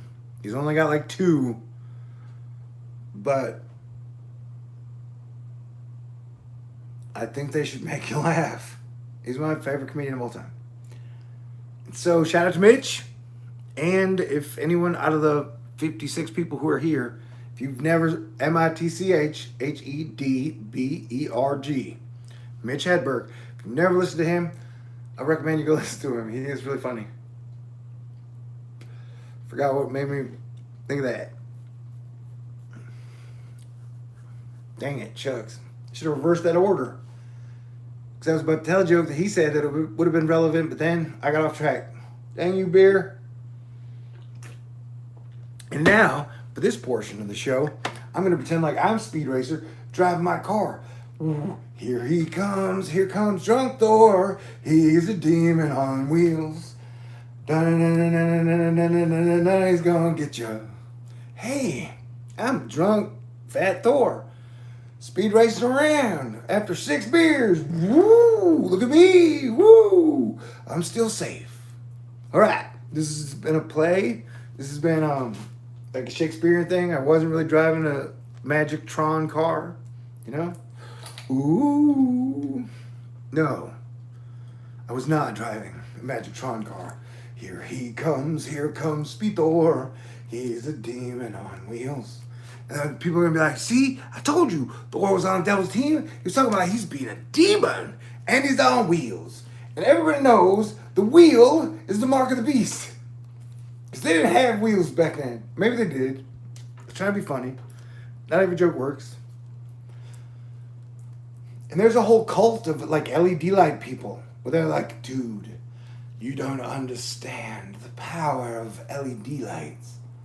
Or LEC lights, or L7 lights, or some type of new light. With the new light, it's like simulation you can inject and program straight in your brain, or whatever. I don't know. They can give large sermons about how great the lights are. I don't doubt them. Did I break it? Fuck, did I break it?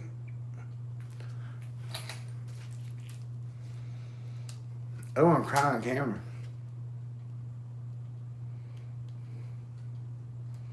Shit. Oh, what if this is like my Jarvis?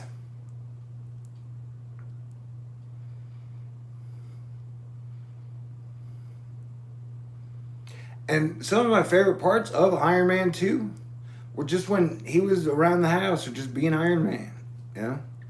And definitely when he's like, fuck it, I'm making a new chest piece thing.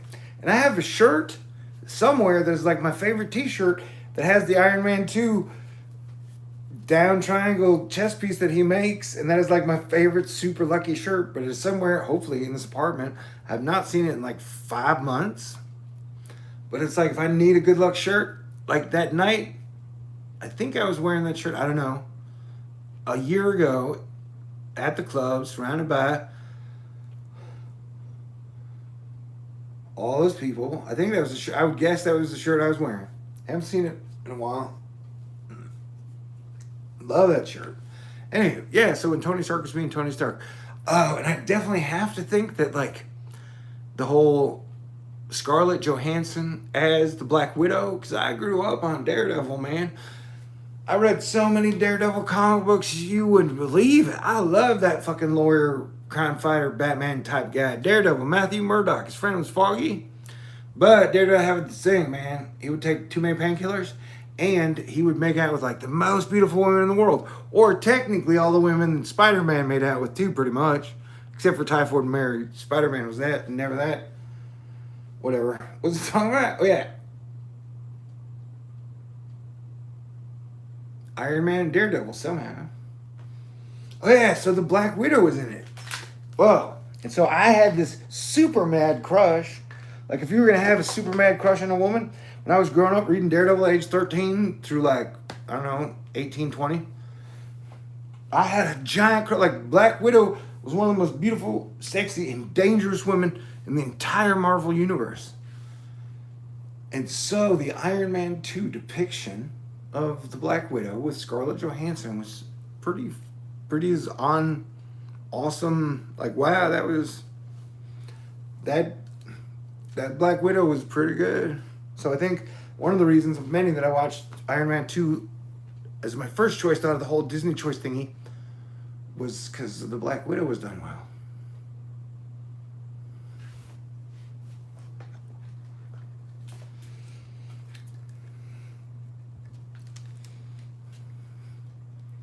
And I think the best line of the movie was when Tony and Pepper were making out after, at the very end of the movie, and Rhodey shows up. It's like, I was here first. Get your own roof. Or get a roof. Get a roof. That was it. Get a roof. That's a good line.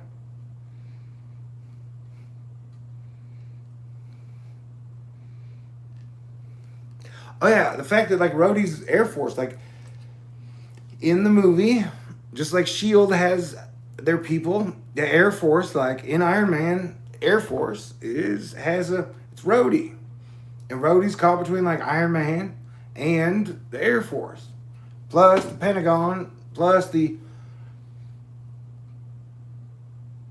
military-industrial complex.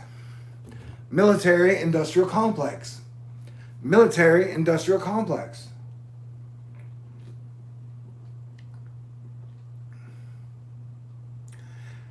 So, knowing that the term New World Order came out in the year 70, knowing that there has been a military-industrial complex since World War I, how would you not describe what we've been in as some type of a New World Order?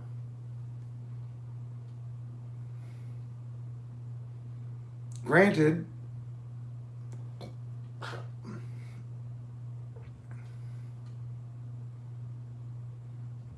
the digital age, I guess since the 40s, the nuke created a military-industrial complex. So we went from the industrial age to the military-industrial complex. And technically, we are still in the military-industrial complex. And its chosen currency is the petrodollar.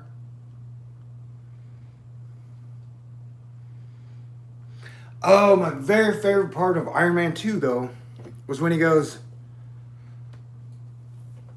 well, he double pieced it, and he said, I privatized peace. I privatized world peace. Or he made world peace profitable.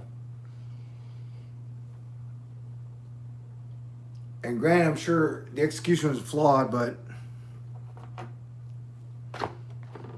I don't know, man. Did I mention, if you're new, I've drank a few beers. And I've touched crystals. I've even palmed this crystal, well, just now.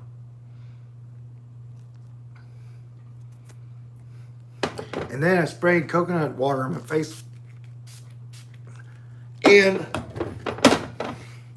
now I've become like a coconut milk water salesman. Like, hey, bro, if you need something during crazy crisis times, Fido Coco. I don't know. I haven't tried this yet. I'm just trying to get silly with you. Because there's been a dash of silly energy. Because I got to take a breath. And say, hallelujah. Hallelujah. Hallelujah. You. Where my mask go? And then I got to thank Mama for making me the mask. President wore mask today, dude. If you just now tuned in, a President wore mask day. Astro Fight Club, very proud. And so I'm being a bit silly.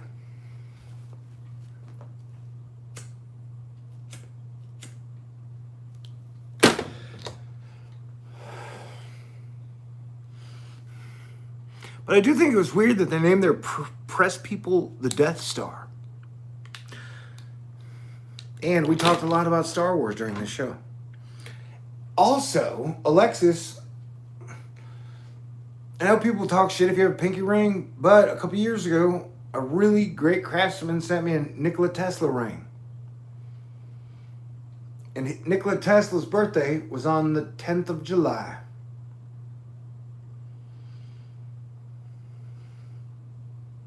And I did always think it was weird that Elon was like, I'm going to name my company Tesla. Where I've talked to you guys about making movies. If I ever make movies, it would be like me naming my company Spielberg. You know? And if you Google the word Tesla right now, almost every single image that shows up, the first 40 will be of a car.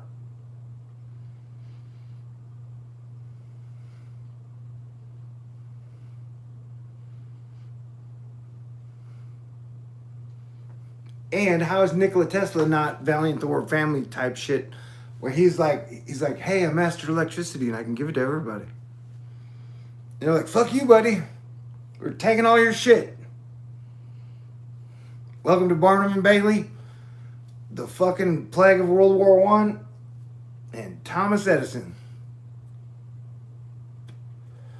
But dude, I wish, one of the things that I've spent so much time doing is going back and watching all the videos of like space and science from like the 30s to the year 2000. And if I spent hundreds of hours watching that shit. You've seen me cut the videos. And that starting around from the 60s to the year 2000, like they were pretty much insisting, man, we're gonna have so many new technologies by, like in the 50s, they were like, by the 1980s, we'll have free energy for everyone. Like, they literally would always talk about all the promises that all the energies that were out there were for mankind. And they used to list them. And they, multiple times you'll get, oh, hey, at some point, if you connect the plug with the power of the ocean waves, with generation electricity, like, you can run everything just on the power of the ocean or the sun. Or like a Frank Capra film from like the 30s was like, you have a choice between total doom and total destruction. Between, if you go with sun power or oil, whatever. Anyway, what's it talking about? Oh.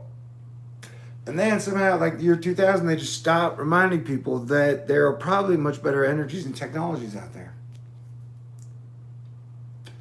They repeated it so many times.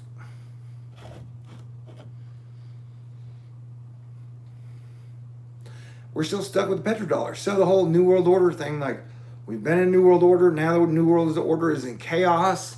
I think the PPP may be 66. I think stars are falling from the sky.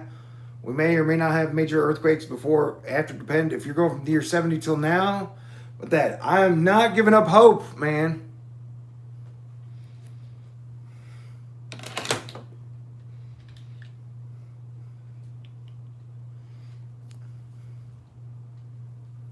Wolverine, Daredevil, Iron Man, and Spider-Man. Those are cool dudes.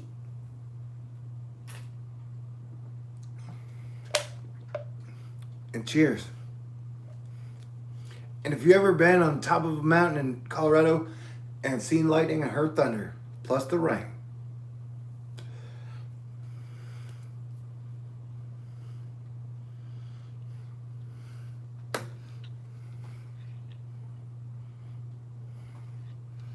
you guys are great.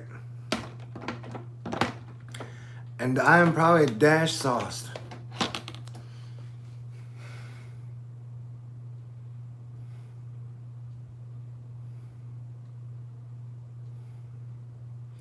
So I guess I'm trying to roundabout way for this 206-minute video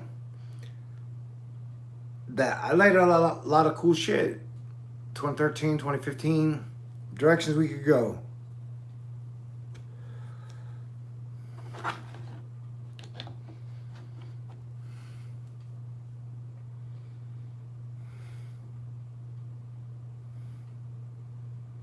And it feels like the New World Order has been here for a long time. And so definitely, absolutely, 100% without a fucking doubt, I have been here for the last 20 years, probably starting mid-90s, negotiating with the New World Order.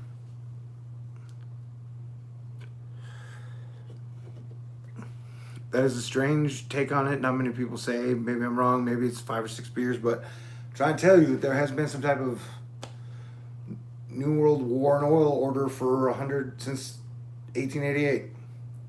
And Nikola Tesla, he got caught up in it. Just like you don't think Nikola Tesla would have loved rock and roll? Dude. If like Nikola Tesla was reborn as somebody, he was probably reborn as David fucking Bowie. So like he was Nikola Tesla in one life, and he was like, okay, fuck that. I did my time. I'm gonna be David fucking Bowie.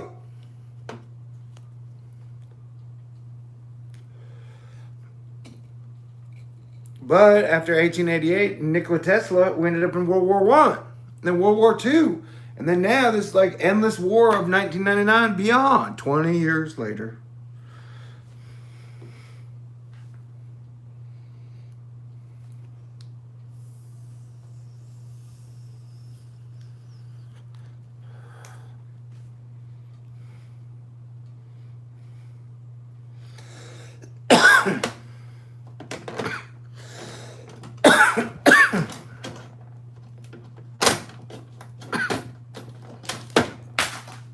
I'm drunk, Mom. But I smell good. Solar plexus.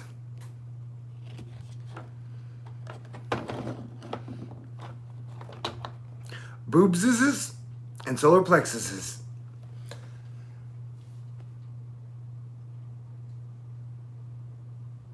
Did Benjamin Franklin say, I think he said, God gave man beer.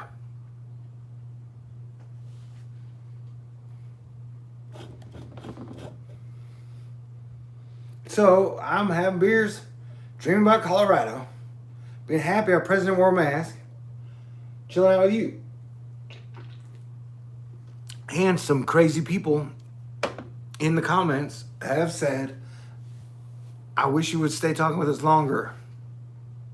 Which blows my mind.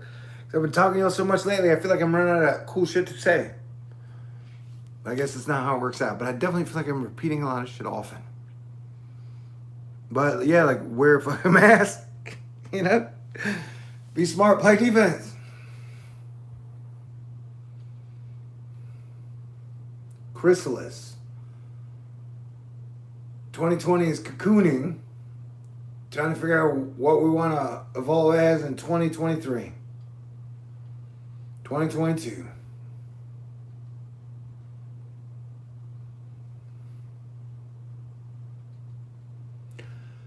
Like with hurricanes, you think middle ground, worst case scenario, best case scenario. The first 5 months, Elon Musk and President Trump have bet on best case scenario. This fucking virus is just going to go away. We're going to have baseball and high school proms. I guess prom is in spring. Christmas dances. Is that more relevant? In the fall. And universities have been like, yeah, sure. Baseball teams have been like, yeah, sure. You know, every company's been like, yeah, sure. And the doctors have had to be like, no. No.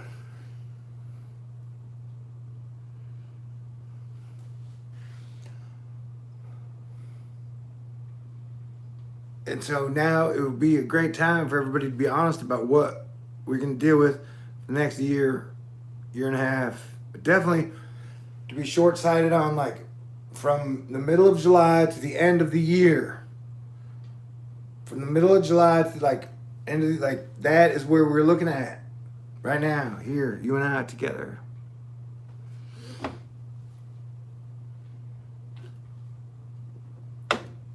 And so it's like with weather, like best case, middle ground, worst case. We've spent 5 years betting on the best case scenario that it would just disappear. It has not disappeared. It's not just gone away. It is real. We have pure evidence that it is a problem. It is a plague. It is a menace to all mankind. And that where the military industrial age has depended on large groups and large coliseums and large gatherings,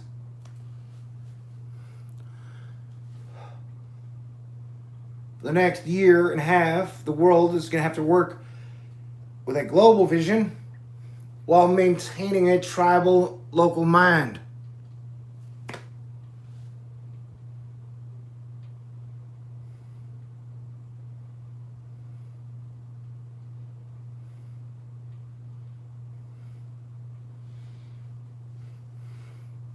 We've already lost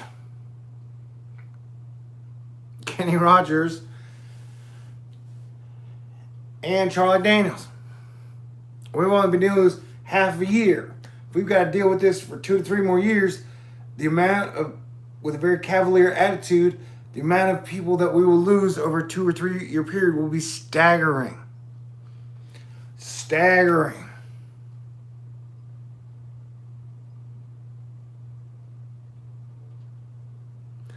Like, nobody likes to talk about corpses and morgues and crematoriums. Fuck, dude.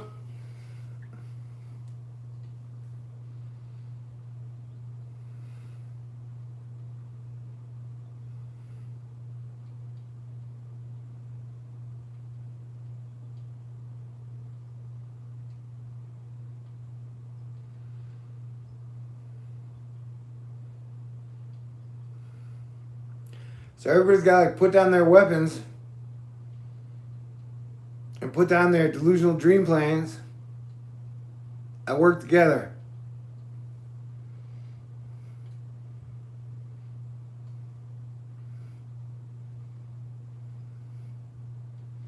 And yeah, there's still probably 1 or 2 groups who's trying to kill 6.5, 7.5 billion people. You.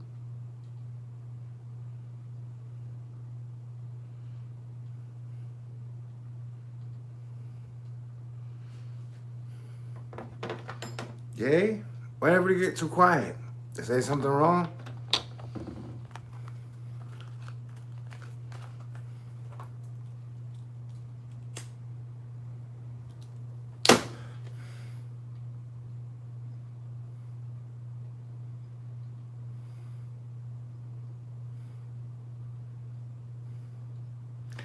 And so it's like having a fire department. Is having a fire department socialism? Is having a fire department capitalism? Is having a fire department communism? I don't know, man. But if you check across capitalism, communism, and socialism, pretty much most major town cities have a fucking fire department.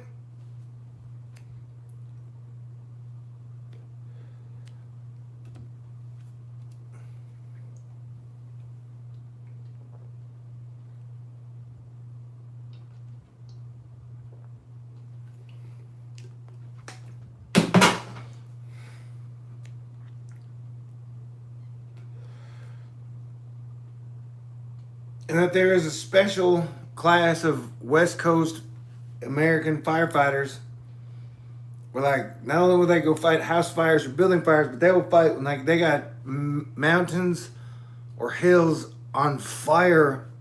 They'll go fight that shit.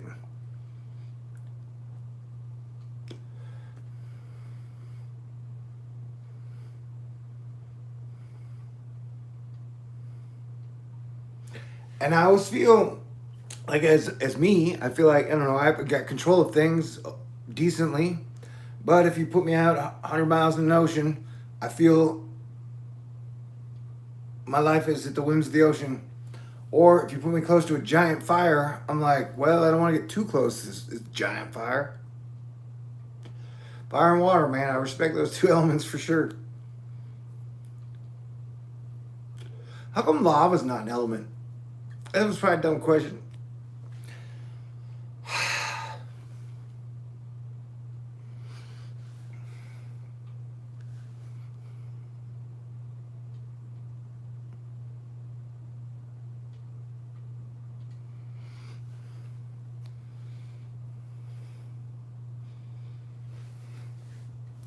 I think it's like, I mean, I don't know. I don't know everything. I don't have all those answers of everything that has happened and is happening.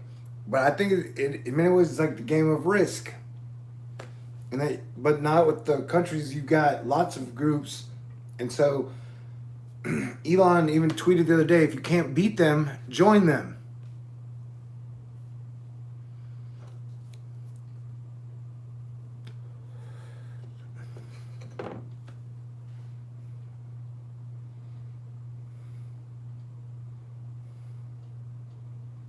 And that, in my mind, people can disagree, but there has always been a male honor code that has upheld the last 100 years. And it's one of the reasons I'm a huge Texan lover. Or masculinity, call it what you will. A protector of the family. At the end of the day, we got to keep it together.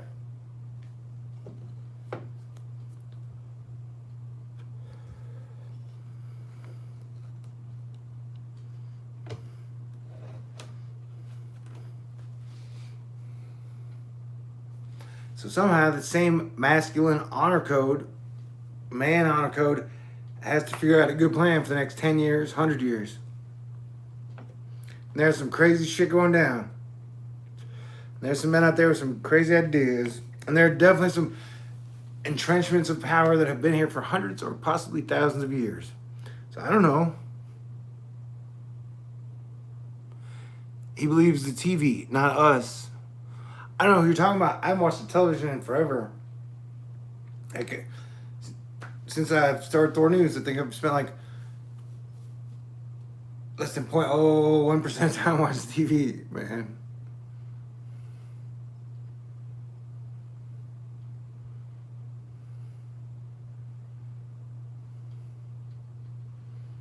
I spent a lot of time watching the sun and Earth. Like just the clouds and the water vapors and the lightning and the heat. Like there's so much shit happening on Earth every single day. Like you can't watch a monitor. You can, but like if you're the globe, like Earth is like a giant super magic snow globe. To me, Earth is definitely like a giant super magic snow globe, and nobody can really fully explain what the super magic snow globe is or how it got here.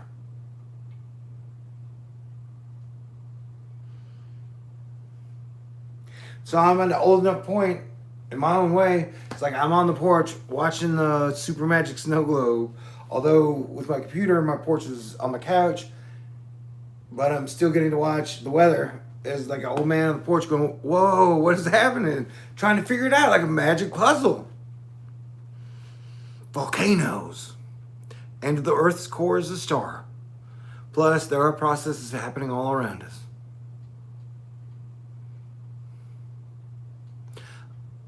I love you guys. It is live. And now I'm at 45. So once again, I'm done on beers. I want to thank our Commander-in-Chief and President for wearing a mask. And if you get super cool on the messaging and worry about what the world is going to look like 6 months from now, 10 years from now, that would be wonderful, super, and great. If everybody could get on board with that like we're dealing with, I feel like Racer X and Speed Racer.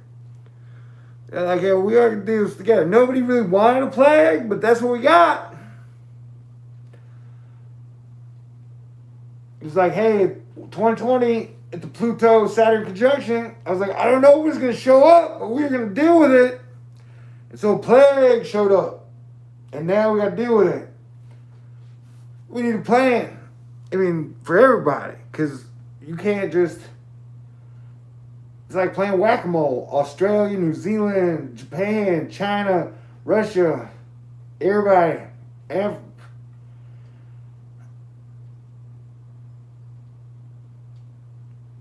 So when people are like, life's like simulation, I'm like, it is more like a video gamization. Wait, what? Okay. I love you. And thank you. Thank you. Thank you.